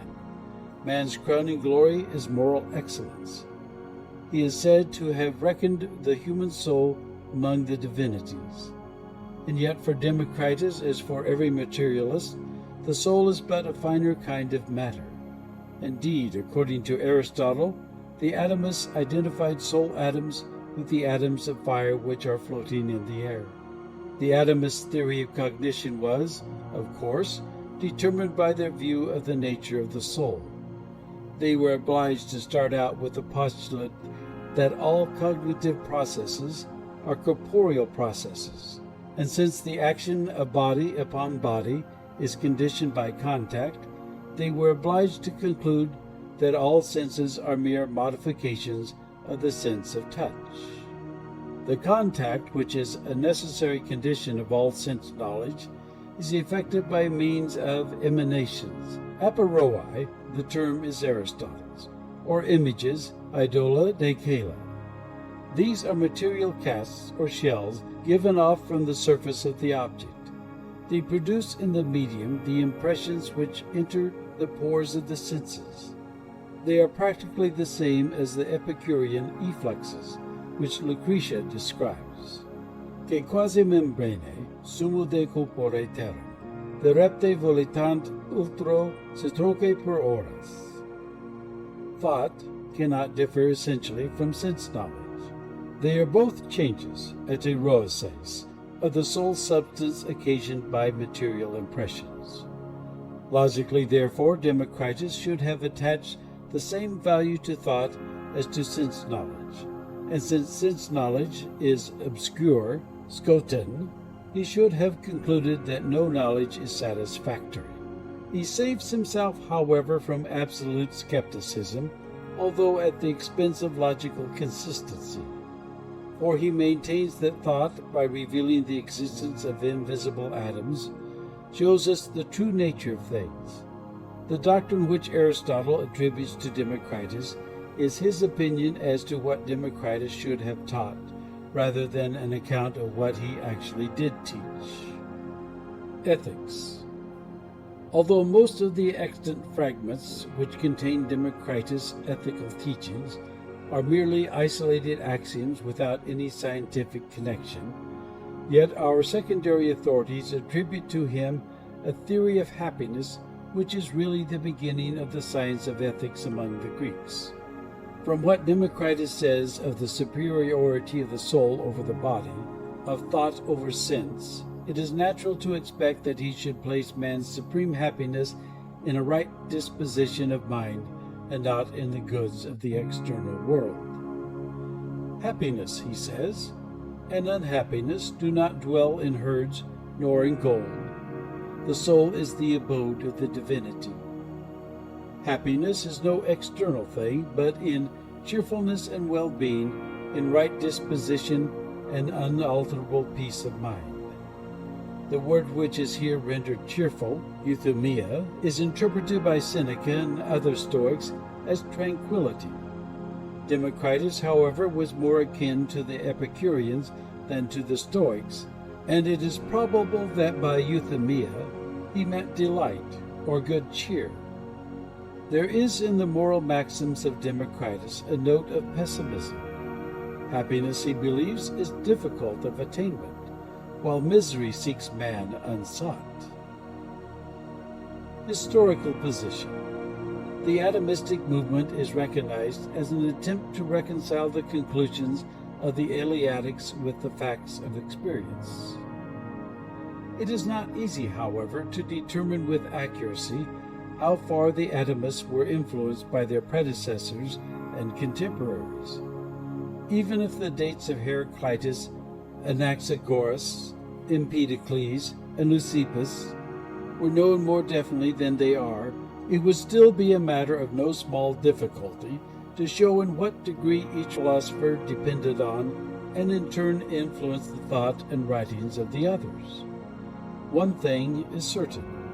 It was atomism which, more than any of the other pre-Socratic systems, prepared the way for sophism and the consequent contempt of all knowledge. In the first place, atomistic philosophy was materialistic, and materialism ends where the highest problems of philosophy begin. Moreover, the armor of the atomist offered several vulnerable points to the shafts of sophism. He fallaciously concluded that atoms are uncaused because they are eternal, and what is worse, he inconsistently maintained the difference in value between sense knowledge and thought. The Sophists might well argue, as indeed some of them did argue, that if the senses are not to be trusted, reason also is untrustworthy. For the soul, according to the Atomists, is like the senses corporeal. Thus did atomistic philosophy prepare the way for Sophism. End of Chapter 5. Chapter 6. The Sophists. Sophistic philosophy, which constitutes so important a crisis in the history of Greek thought and civilization, was germinally contained in the preceding systems. Atomistic materialism culminated in the Sophism of Protagoras. The doctrines of Heraclitus paved the way to skepticism, as was demonstrated by Cratylus, the teacher of Plato.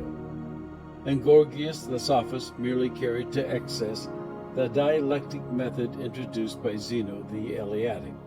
All these schools, atomistic, Heraclitean, Eleatic, had, as has been said, attacked by the aid of specious fallacies the trustworthiness of common consciousness, so that until Socrates appeared on the scene to determine the conditions of scientific knowledge, no positive development of philosophy was possible.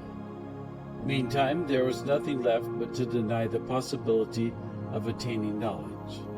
And that is what the Sophists did. They are the first skeptics of Greece. There was then an inevitable tendency on the part of the prevalent philosophy to culminate in skepticism. Besides, the social and political conditions of the time contributed to the same result by unsettling the moral and religious ideals which the Athenian had hitherto held as matters of tradition. The Persian wars and the military achievements of subsequent years brought about an upheaval in the social and political conditions of Athens. Old ideas were being adjusted to new circumstances. The scope of education was being widened.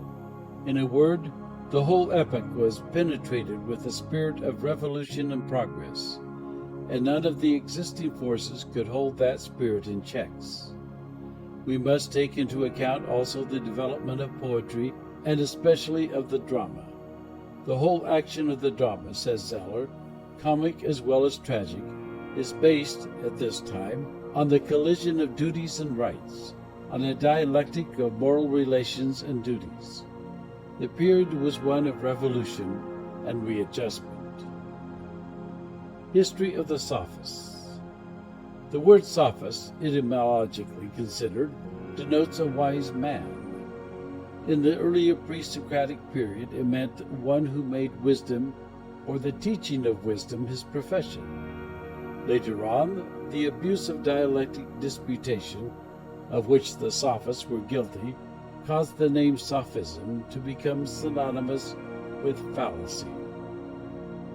The Sophists flourished from about 450 BC to 400 BC. Not that Sophism as a profession disappeared altogether at the latter date, but after the appearance of Socrates as a teacher, the importance of the Sophists dwindled into insignificance. The first Sophists are represented as going about from city to city, gathering around them the young men, and imparting to them, in consideration of certain fees, the instruction requisite for the conduct of public affairs. In the instruction which they gave, they set no value upon objective truth. Indeed, the ideal at which they aimed was the art of making the worse seem the better cause, and vice versa. Readiness of exposition and presentation of arguments in a specious manner were all that they pretended to teach. Such is the history of the school in general. The chief Sophists are Protagoras of Abdera, the individualist; Gorgias of Leontini, the nihilist; Hippias of Elis, the polymathist; and Prodicus of Ceos, the moralist. Sources.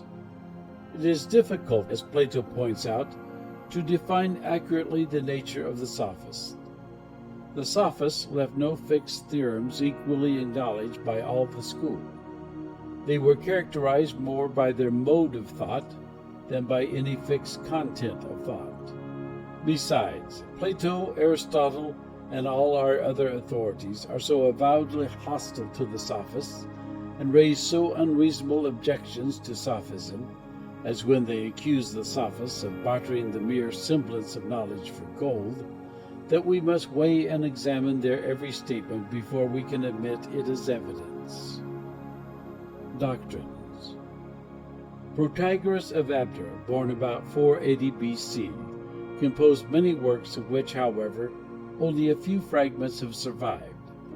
Plato traces the opinions of Protagoras to the influence of Heraclitus. Nothing is, all is, becoming. But even this becoming is relative. As the eye does not see, except while it is being acted upon, so the object is not colored except while it acts upon the eye. Nothing, therefore, becomes in and for itself, but only for the percipient subject. Hence, as the object presents itself differently to different subjects, there is no objective truth. Man is the measure of all things. Plato apparently reports these as the very words of Protagoras.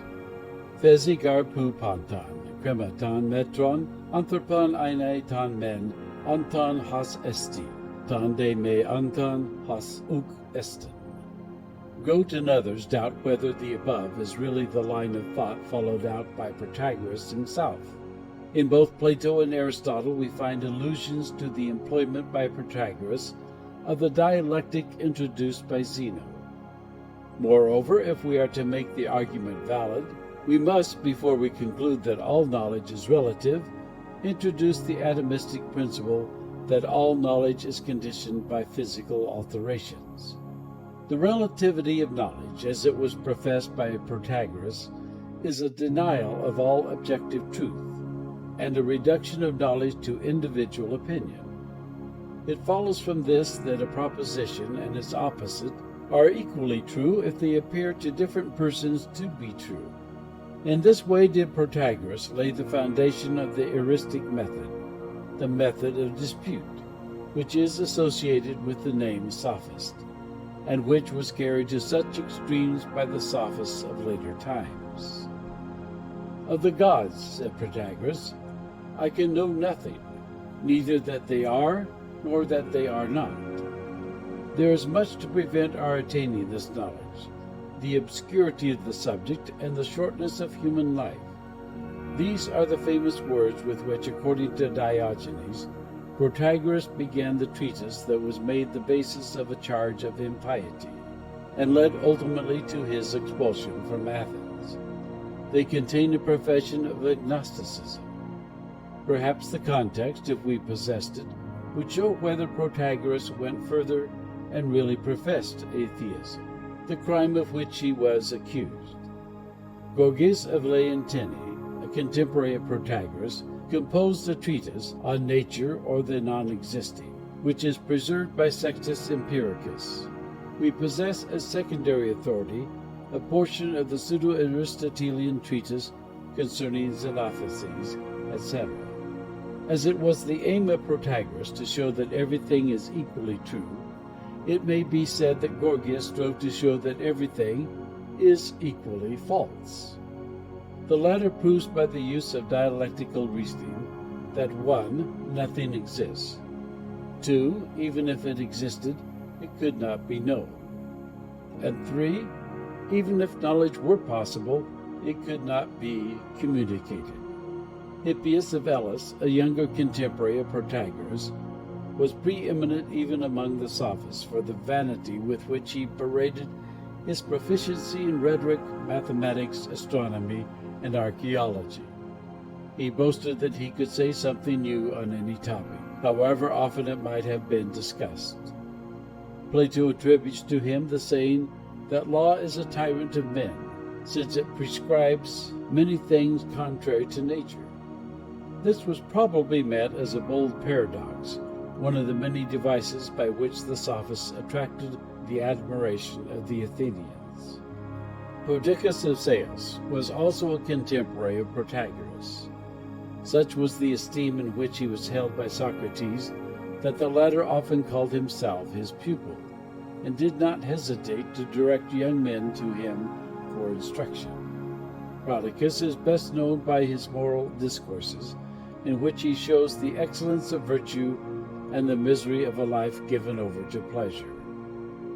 The most celebrated of these discourses is entitled Hercules at the Crossroads. The choice of a career, the employment of wealth, the unreasonableness of the fear of death are some of the subjects on which he delivered exhortations.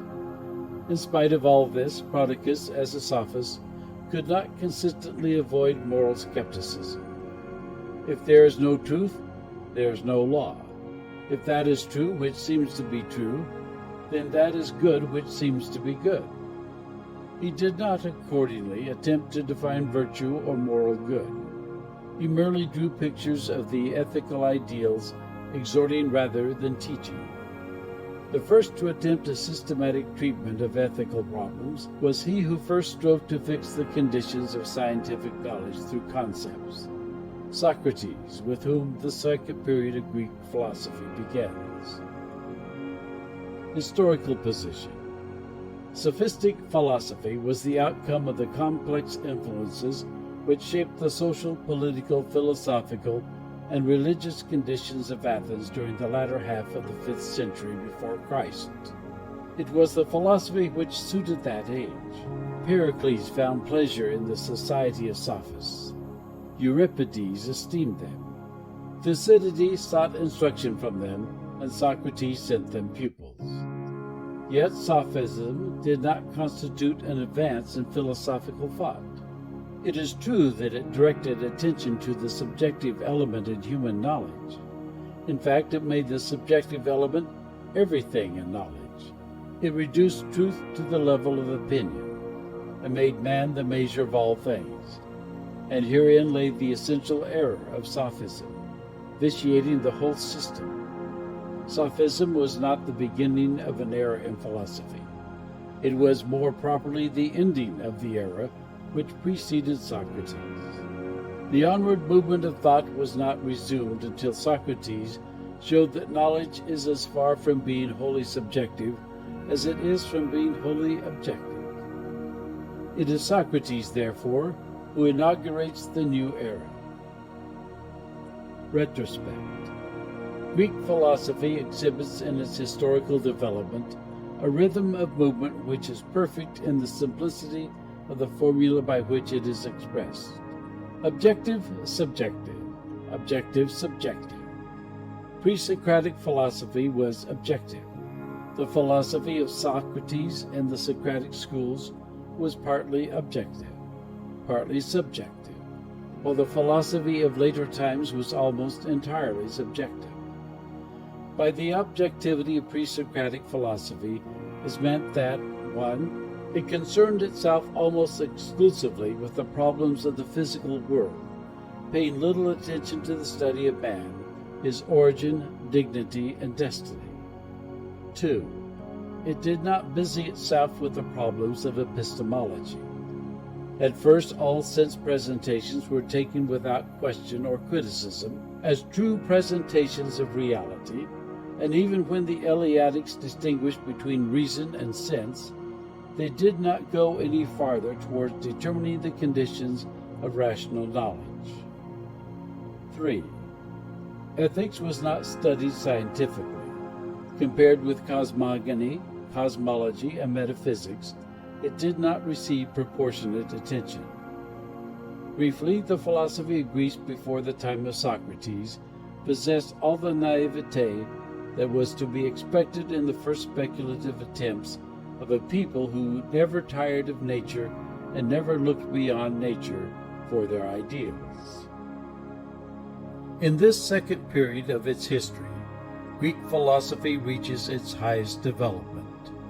It is a comparatively short period, being comprised within the lifespans of those 3 men who so dominated the philosophic thought with their age that their names rather than the names of the schools or cities are used to mark off the 3 subdivisions into which the study of the period naturally falls.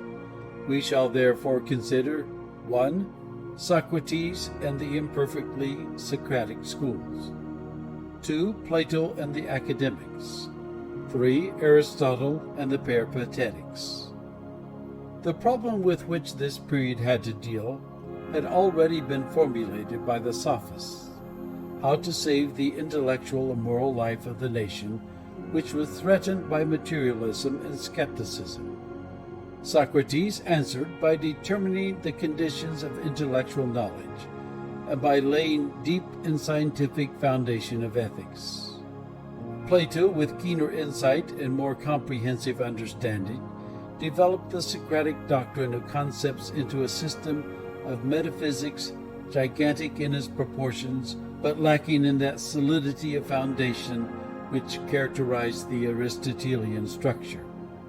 Aristotle carried the Socratic idea to its highest perfection, and by prosecuting a vigorous and systematic study of nature, supplied what was defective in Plato's metaphysical scheme. The central problem was always the same. The answer was also the same, though in different degrees of organic development: concept, idea, essence. The view adopted was neither entirely subjective nor entirely objective. The concept doctrine, which was the first and simplest answer, being the typical formula for the union of subject and object, of self and not self. Socrates. Life. The story of Socrates' life, as far as it is known, is soon told. He was born at Athens in the year 469 BC. He was the son of Sophroniscus, a sculptor, and of Narration, a midwife. Of his early years little is recorded. We are told that he was trained in the profession of his father. For education, we must suppose that he received merely the usual course of instruction in music, geometry, and gymnastics, so that when he calls himself a pupil of Prodicus and Aspasia, he is to be understood as speaking of friends from whom he learned by personal intercourse, rather than of teachers in the stricter sense of the word. Indeed, in Xenophon's Symposium, he styles himself a self-taught philosopher, Arturgus des Philosophias. It is therefore impossible to say from what source he derived his knowledge of the doctrines of Parmenides, Heraclitus, Anaxagoras, and the Atomists. The gods had revealed to Socrates that Athens was to be the scene of his labors, and that his special mission in life was the moral and intellectual improvement of himself and others. Accordingly, after some years spent in his father's workshop, he devoted himself to this mission with all the enthusiasm of an unusually ardent nature. From a sculptor of the statues, he became a teacher who strove to shape the souls of men.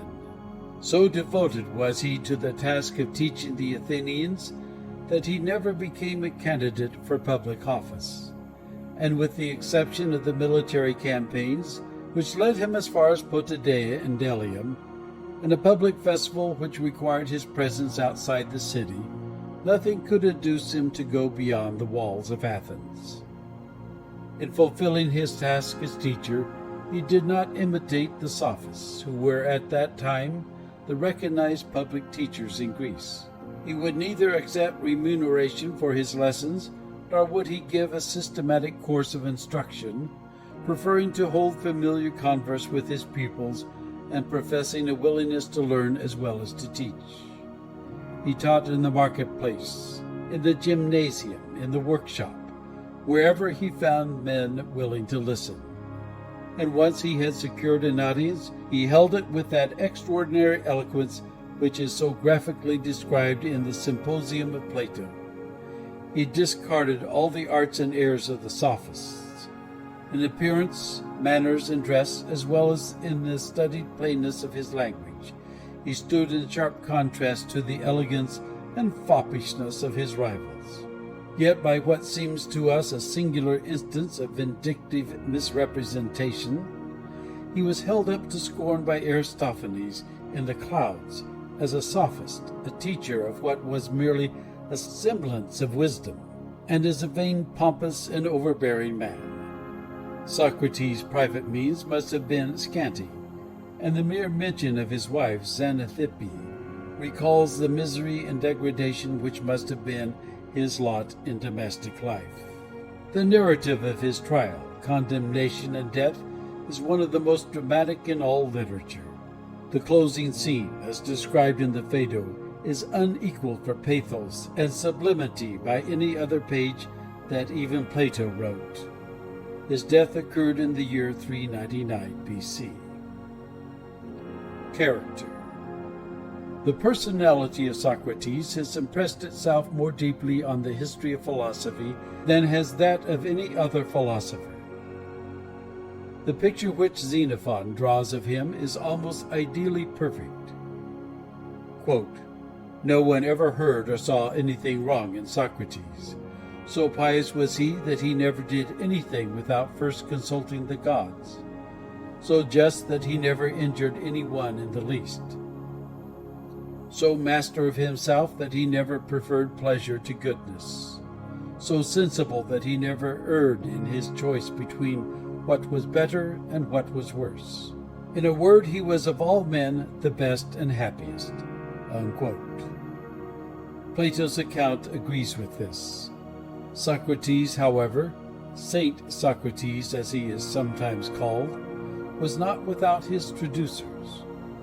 There was in his character a certain incongruity, anatomia his admirers called it, an inconsistency between the external and the internal man, together with a certain uncouthness of speech and manner, which was entirely un-Greek.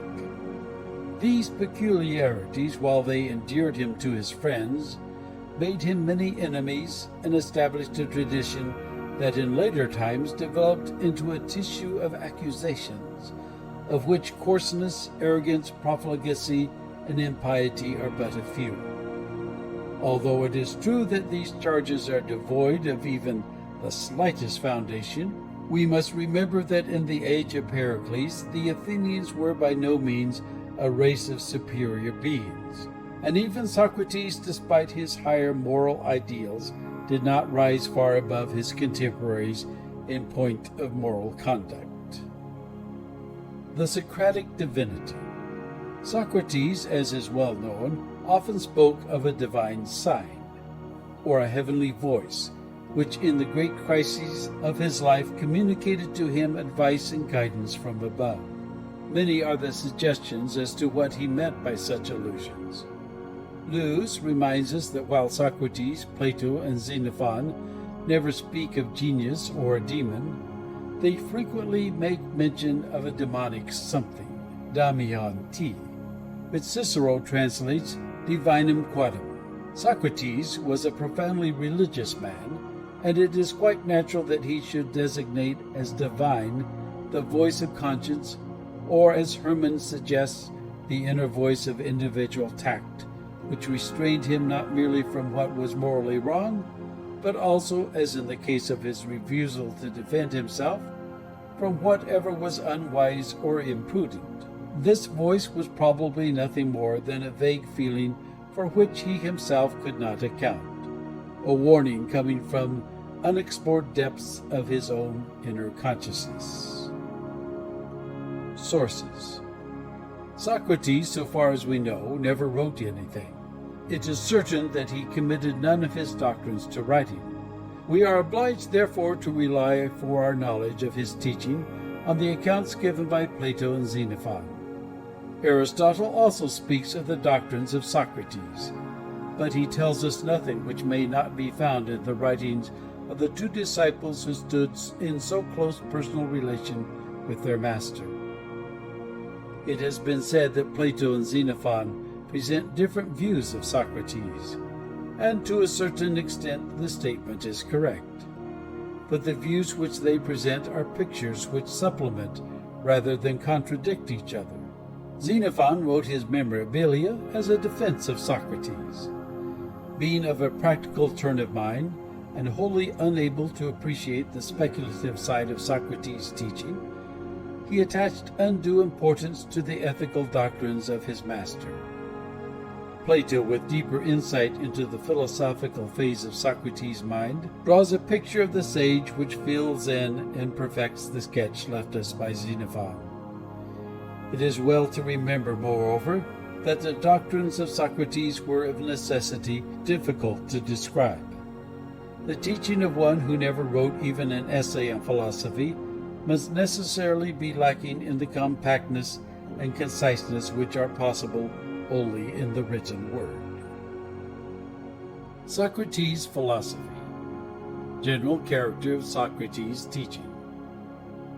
The Ionians and Eleatics had shown by their failure to account for things as they are that no value is to be attached either to sense perception or to metaphysical knowledge arising from the notions of being, becoming, the one, the many, etc. This was as clear to Socrates as it had been to the Sophists. But whereas the Sophists had forthwith given up the search after truth, Socrates insisted that by reflecting on our own mental constitution, we may learn to determine the conditions of knowledge, to form concepts as they ought to be formed, and by this means place the principles of conduct as well as the principles of knowledge on a solid scientific foundation. Know thyself, nothis eatam. This is the sum of all philosophy. From the consideration of the objective world, nature, we must turn to the study of the subjective, self. Thus philosophy from heaven descended to the low-roofed house of man. Socratic method. The first lesson which self-knowledge teaches is our own ignorance. If therefore we are to arrive at a knowledge through concepts, that is, at a knowledge of things, not in their surface qualities, but in their unalterable natures, we must have recourse to the dialogue. In other words, we must converse in order to learn. Thus, love of knowledge and the impulse to friendship are the same, and the blending of these two is what constitutes the peculiarity of the Socratic eros. The Socratic dialogue involves two processes, the one negative and the other positive. 1. The negative stage. Socrates approached this interlocutor as if seeking for knowledge. Assuming a humble attitude, he asked a question about some commonplace thing. From the answer he drew material for another question, until at last, by dint of questioning, he extorted from his victim a confession of ignorance. By reason of the pretended deference, which during the process of interrogation Socrates paid to the superior intelligence of his pupil, the process came to be known as Socratic irony. 2. The positive stage.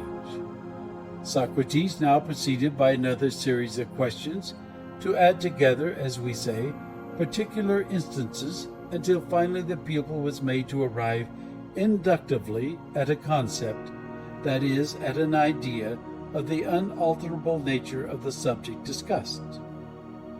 In the memorabilia we find examples of the use of this inductive process, which Socrates himself named meutic, in reference to the profession of his mother, because its object was to bring into life the truth already existing in the mind of the pupil. The whole method is heuristic, or a method of finding. It is an inductive process resulting in a definition. Two things, says Aristotle, are justly ascribed to Socrates: induction and definition, and the importance of the introduction of these processes cannot be overestimated. For the knowledge of things in their changeable qualities, Socrates would have us substitute the knowledge of things in their unalterable natures or essences. Pre-Socratic philosophers had indeed hinted at a distinction between sense knowledge and rational knowledge, or had even gone so far as to insist that such a distinction must be recognized as the beginning of philosophy. Nevertheless, men continued to appeal to the senses, to rely on sense impressions, or at most to group sense impressions in composite images, such as the poet and rhetorician employ. It was Socrates who, by his heuristic method, first showed that sense impressions and all uncritical generalizations need to be tested and controlled by criticism, because they are incomplete and exhibit merely what is accidental in the object. It was he, too, who by the same method first showed that if our sense impressions are grouped not according to the exigencies of poetry and rhetoric, but according to the requirements of logic, if they are articulated into a concept representing the unalterable nature of the object, human knowledge will be built on a lasting foundation. Contents of Socratic teaching. Socrates applied his heuristic method to the questions of man's dignity and destiny. 1. Physical questions were not discussed by Socrates. For this statement, we have the explicit testimony of Xenophon and Aristotle. And yet, as we shall see, Socrates studied adaptation in nature. The truth seems to be that he was opposed not so much to physical studies as to the way in which physical questions were being and had been discussed. It must, however, be added that whatever interest Socrates took in such matters was always subservient to his interest in man. 2. Theology. As far as we can gather from our authorities, Socrates seemed to have adopted from Anaxagoras the notion of an intelligent cause, nous. But going farther than Anaxagoras had gone, he proved the existence of God from the fact that there is adaptation in living organisms.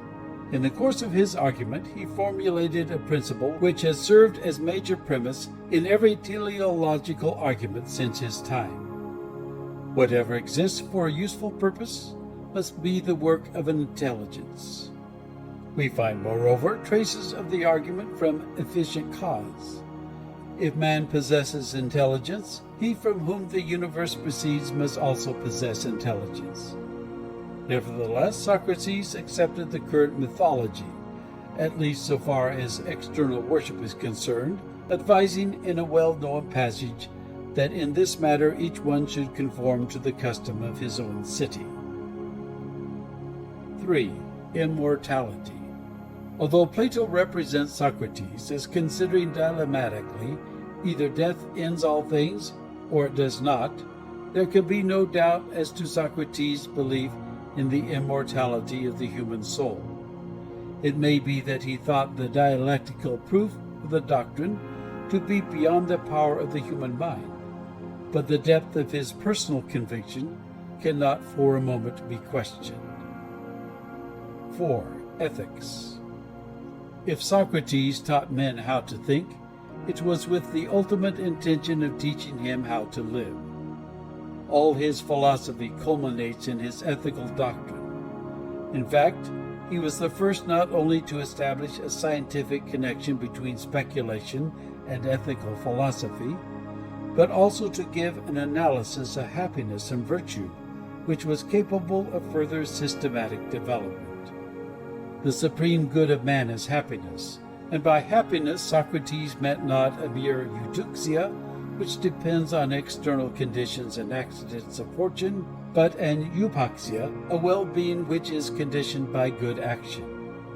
To attain this, man must become godlike in his independence of all external needs. He must become abstemious, for moderation is the cornerstone of all virtue. Yet Socrates, as is evident from the dialogues of Plato, did not carry this doctrine of moderation to the degree of asceticism.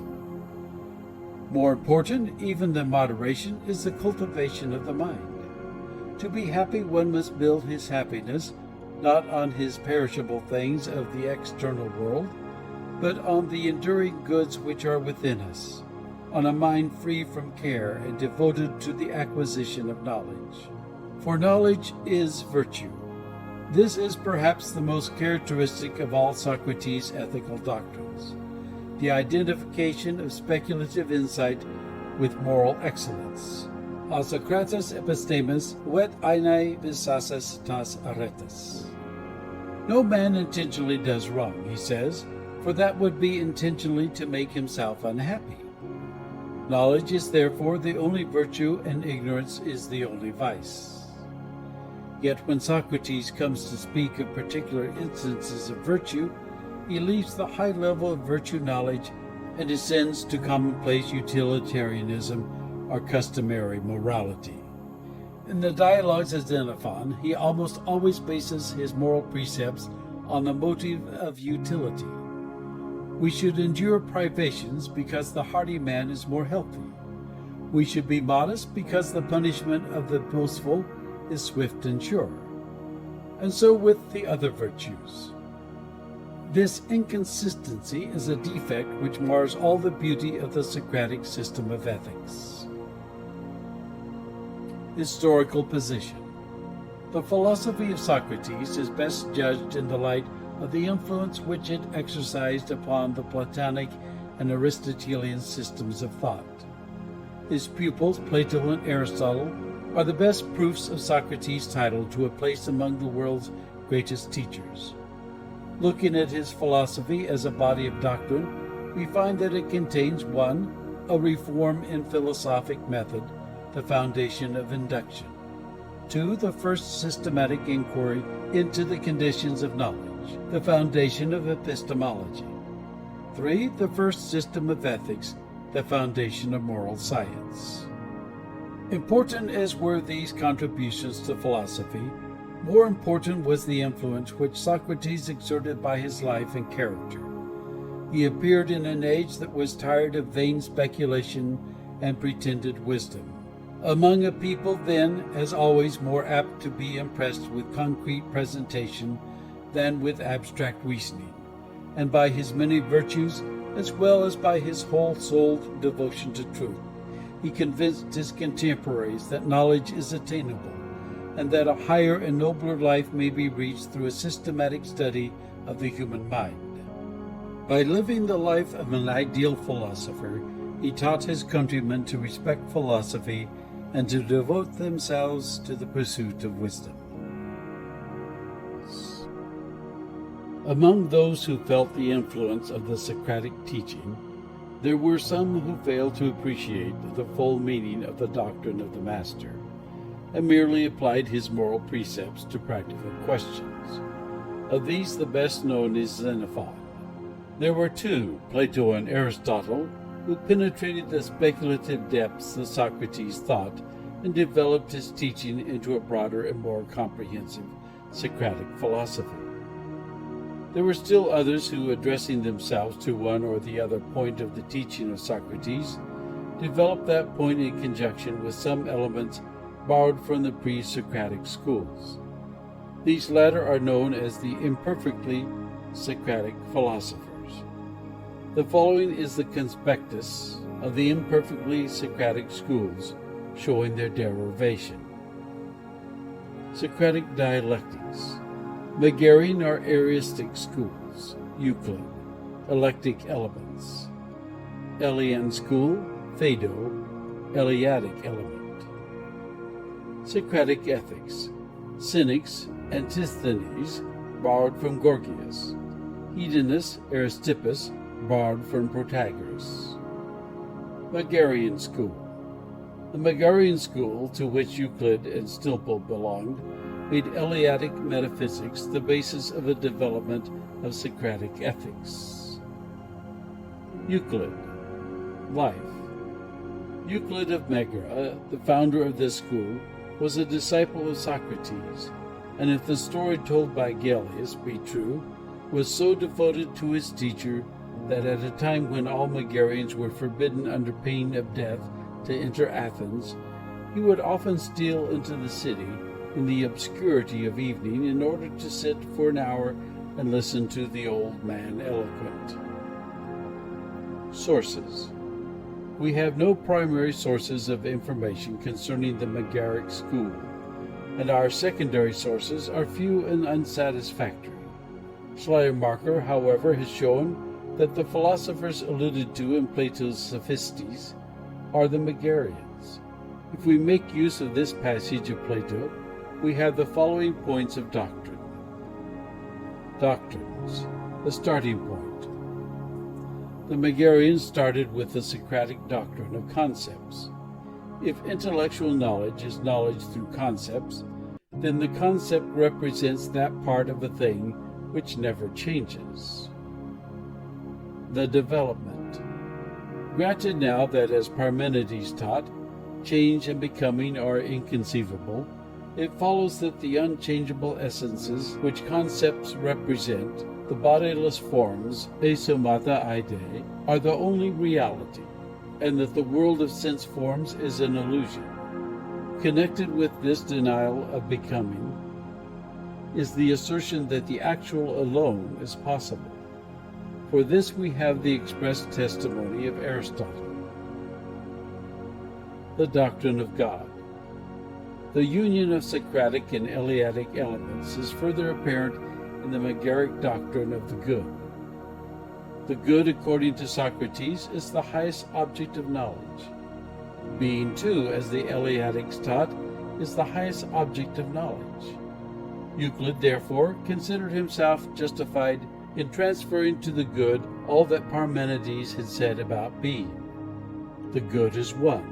Knowledge of the good is the only virtue, though called by various names, prudence, justice, etc. The good is immutable. It is insight, reason, God. It alone exists. Heuristic method.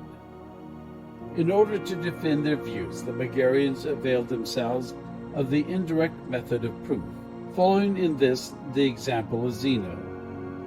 This method consists in refuting the arguments of hypotheses of one's opponent, and thus indirectly establishing one's own thesis.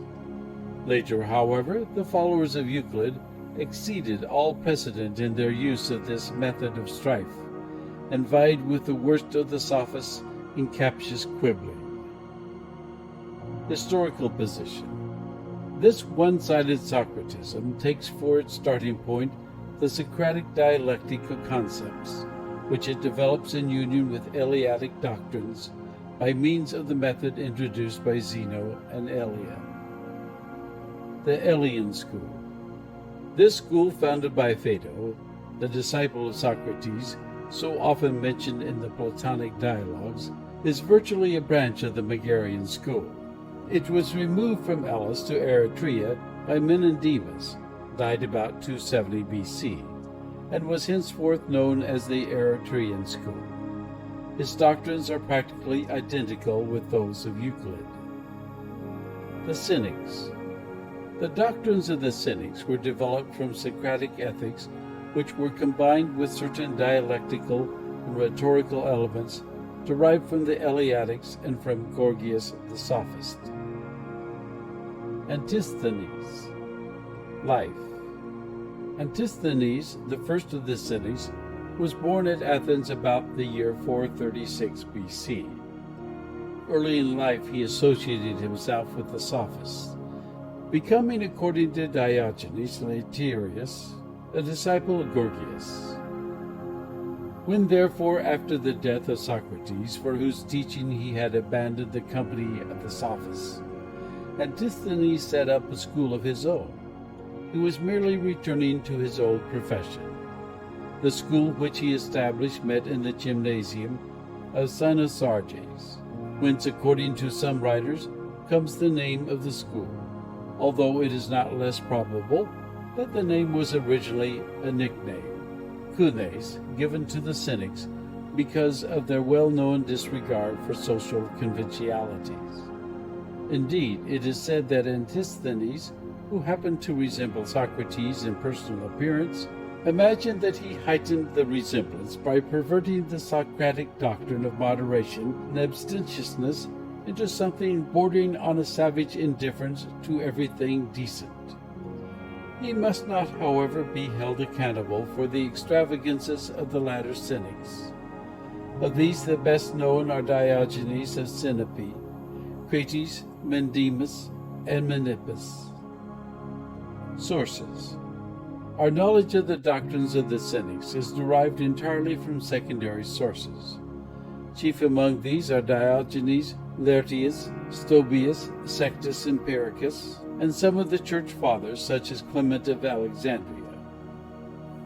Doctrines. The Cynics were opposed to all culture except insofar as culture may be made to foster virtue. They were likewise opposed to logical and physical inquiries, though they themselves could not wholly avoid such questions. They strove, however, to make their logic and physics subservient to the investigation concerning virtue, which they considered to be the paramount problem of philosophy. Logic. According to Antisthenes, definition is the expression of the essence of a thing.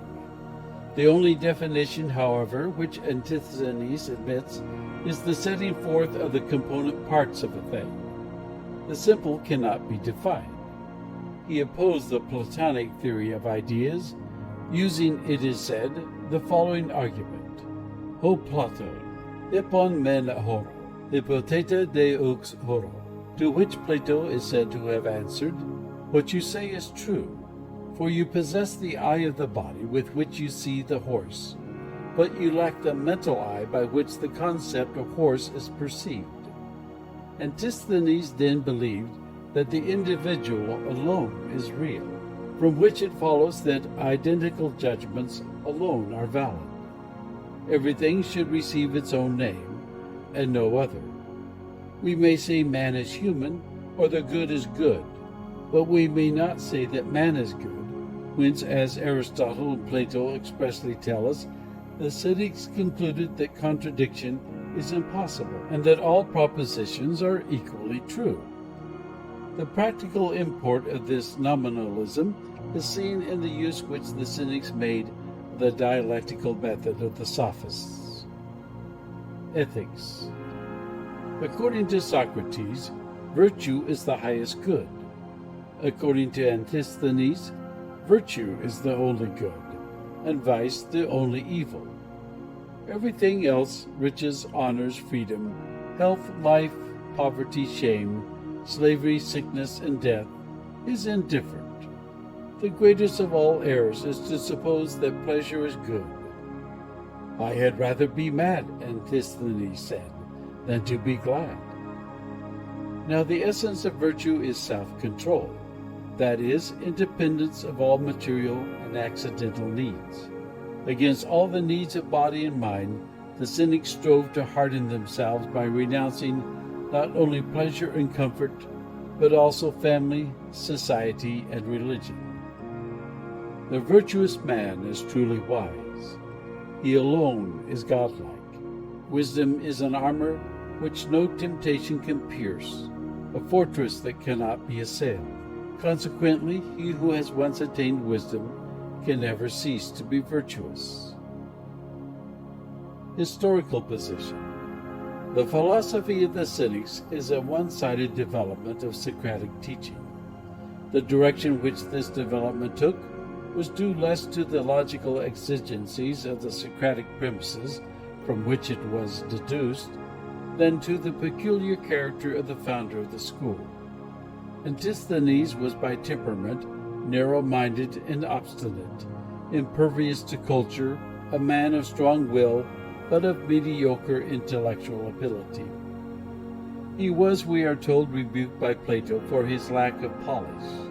The ostentatious asceticism which he introduced degenerated as time went on into positive indecency, and it was not until Stoicism appeared and absorbed what was left of the Cynic school that mental culture was restored to its place in practical philosophy.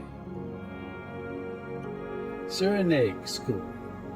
This school is called hedonistic, from the prominence which it gave to the doctrine that pleasure is the only good. It is also called Cyrenaic from the city of Cyrene, where it first appeared. Aristippus. Life. Aristippus, to whom the fundamental doctrines of the school are traced, was born at Cyrene about the year 435 BC. This date, however, is by no means certain. Attracted by the personal character of Socrates, he went to Athens in order to become a member of the Socratic school. He had previously made acquaintance with the doctrines of the Sophists through the writings of Pythagoreans. After the death of Socrates, he taught in several cities.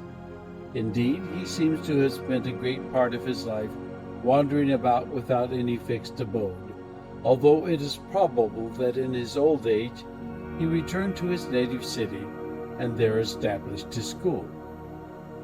Among the disciples of Aristippus The best known are his daughter Arete and his grandson Aristippus the Younger, or the Mother-taught. Sources. The history of the Cyrenaic philosophy, like that of the teaching of the Cynics, is based on secondary authorities, chiefly on the works of Diogenes, Cicero, Sextus Empiricus, and Clement of Alexandria. We possess none of the writings of the early Cyrenaics.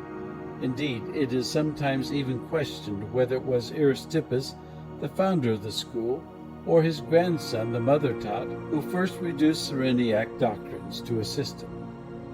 Doctrines. The attitude of the Cyrenaics towards the study of logic and physics was one of hostility. They agreed with the Cynics in regarding all speculation as idle, unless it had reference to the study of ethics, by which the happiness of man is secured. But they differed from them in their attempt to define the nature of happiness. For the Cynic, virtue is the only happiness. For the Cyrenaic, pleasure is a good in itself, and virtue is good only as a means to enjoyment. The central doctrine of hedonism is, therefore, that pleasure and pleasure alone constitutes the happiness of man. For the Cyrenaic argued, after the manner of Pythagoras, that is true which seems to be true. We can know only the feelings or impressions which things produce upon us. Of things in themselves we can know nothing. The production, therefore, of certain feelings is all that we can accomplish by action. Consequently, that is good which can produce in us the most pleasant feelings. Pleasure was defined by the Cyrenaics as gentle motion. It is, however, at least an inaccuracy on Cicero's part when he says that by pleasure the Cyrenaics understood mere bodily pleasure. Aristippus explained his pleasure doctrine in terms which are descriptive of mental emotion as well as of bodily enjoyment. It is true that the Cyrenaics spoke of pleasure as consisting in gentle motion. The word emotion would perhaps convey their meaning much better than the word commonly employed. On the other hand, it must be admitted that according to Cyrenaic principles, all pleasure is conditioned by bodily pleasure, or at least by organic states. This is implied in the theory of knowledge, which the Cyrenaics derive from the teaching of Protagoras. We must be careful, moreover, to distinguish between the hedonism of Aristippus, who by pleasure denoted a passing emotion, and the hedonism of his later followers, who understood by pleasure something akin to the Epicurean notion of a state, or permanent condition of painlessness. Pleasure, then, is the only good. Knowledge, culture, and even virtue are desirable only as means by which pleasure is attained. Virtue restrains us from that excess of emotion which is passion. Passion, being violent, is painful, and on that account to be avoided. We should possess our pleasures without being possessed by them. Exo hus exami, as Aristippus said. So too a man of sense will obey the laws of the country and conform to the usages of society, because he judges that his failure to do so would result in a preponderance of pain over pleasure. Diogenes Laertius gives an account of the later Cyrenaics, who, like Theodorus and Hegesias, deemed it necessary to tone down the crudities of hedonism as taught by Aristippus. Theodorus maintained that man's highest happiness is a state of cheerfulness, Zyra, while Hegesias, called the Death Persuader, taught that the aim of man's actions should be to attain a state of indifference to all external things. In this final form it was easy for hedonism to pass over into the Stoic school.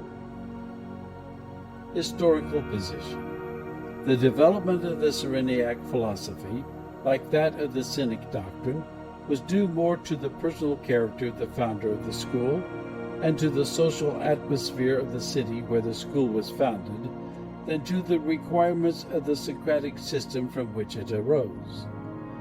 Socrates, it is true, taught that happiness is the aim of action. But the doctrine that happiness consists in momentary pleasure is Socraticism woefully perverted. Know thyself was the gist of Socratic teaching. Yes, know thyself, taught Aristippus, in order that thou mayest know to what extent thou canst indulge in the pleasures of life without exceeding the limit where pleasure becomes pain. The application is surely more in accord with the materialistic subjectivism of the Sophists than with the Socratic principles from which the Cyrenaic philosophy claimed to be derived. Retrospect. The imperfectly Socratic schools grew up side by side without any affiliation to one another. They are thus relatively independent, each carrying out along its own line of development some point of Socratic teaching. They are essentially incomplete because they are based on an imperfect understanding of the spirit of Socratic philosophy. Still, their influence, immediate on subsequent thought, must not be underestimated. The Megarians, in their doctrine of bodiless forms, foreshadowed the Platonic theory of ideas, and both Antisthenes and Aristippus influenced the Platonic doctrine of the highest good. But important as was their immediate influence, the mediate influence of these schools was still more important.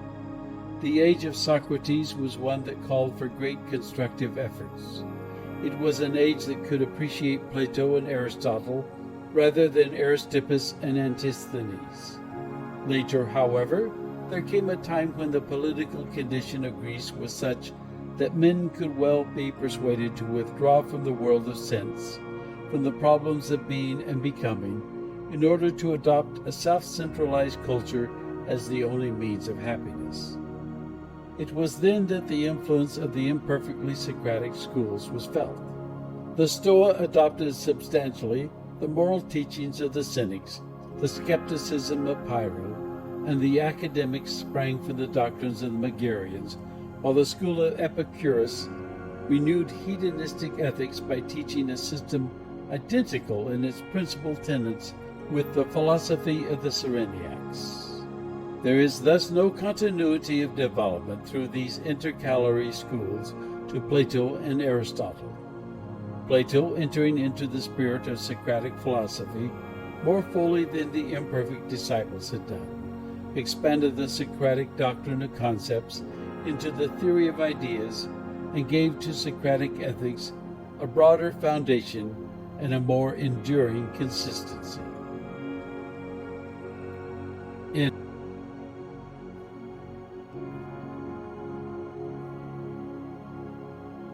Schools. The Laws, which according to the most probable opinion was written by Plato, though it was not made public until after his death, bears evidence of the influence which, in the later years of his life, the philosophy of the Pythagoreans exercised on his mind, inclining him to attach more and more importance to the mystic element in philosophy and to the number theory. It was this phase of Platonic thought that was taken up and developed by the Platonic Academies, while in the hands of Aristotle, the teachings of the earlier dialogues were carried to a higher development. During the lifetime of Plato, there was little, if any, dissension among the members of the school, which assembled in the grove of Academus. After Plato's death, however, Aristotle set up a school of his own, in opposition to the members of the Academy, who claimed to possess in their scholar the authorized head of the Platonic school. The first scholar was Speusippus, the nephew of Plato, who, according to Diogenes Laertes, received his appointment from Plato himself. He in turn was succeeded by Xenocrates, and in this manner the succession of scholarchs continued down to the 6th century of the Christian era. It is customary to distinguish in the history of the Platonic school 3 periods known as the Old, the Middle, and the New Academy. To the Old Academy belong Speusippus, Xenocrates, Heraclides of Pontus, Philip of Opus, Crates, and Crantor. Archelaus and Carneades are the principal representatives of the Middle Academy, while Philo of Larissa and Anticus of Ascalon are the best-known members of the New Academy. Sources. Our sources of information concerning the history of the doctrines of the three academies are for the most part secondary. They are scanty and cannot be relied upon in matters of detail. As far, however, as a general characterization of each school is concerned, our materials are sufficiently ample and trustworthy. Old Academy.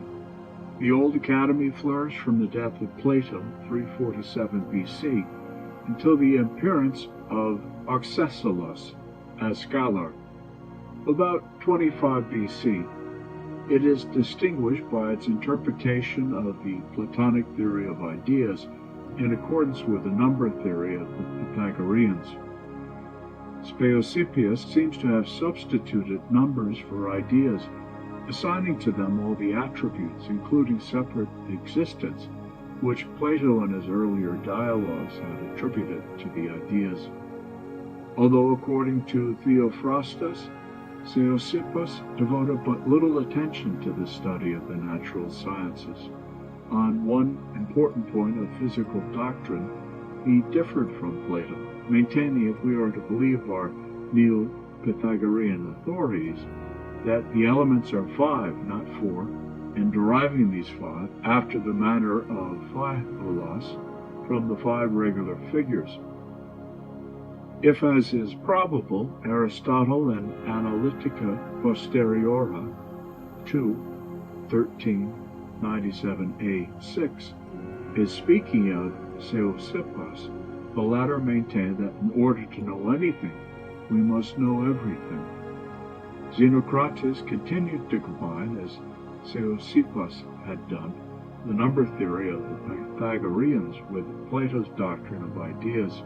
He went farther, however, than Speusippus in his application of number to theological notions, developing a system of demonology which suggests in its elaborateness the doctrines of the Neoplatonists.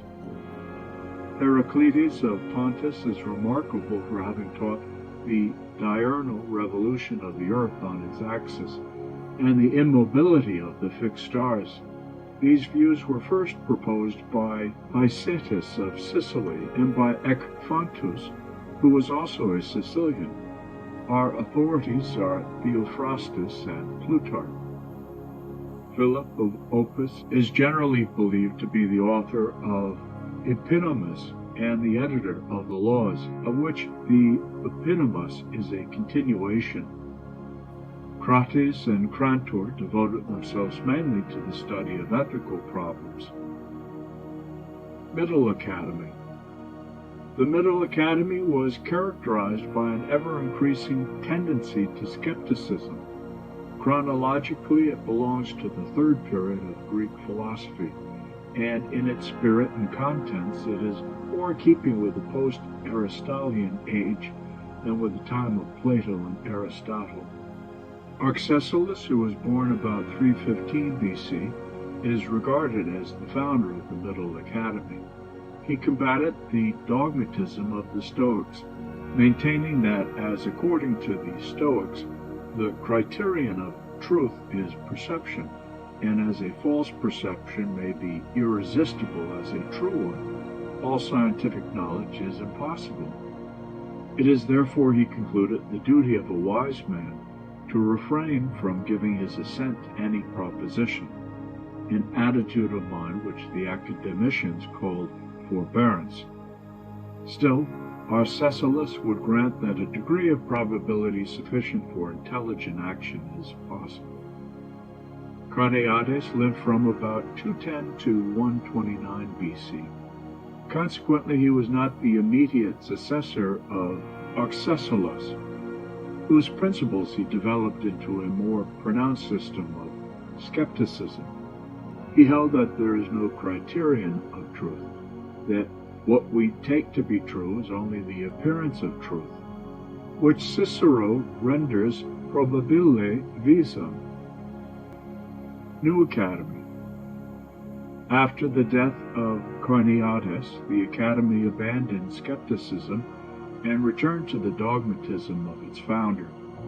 Philo of Larissa and Antiochus of Ascalon introduced into the Academy elements of Stoicism and Neoplatonism, which belonged to the third period of Greek philosophy.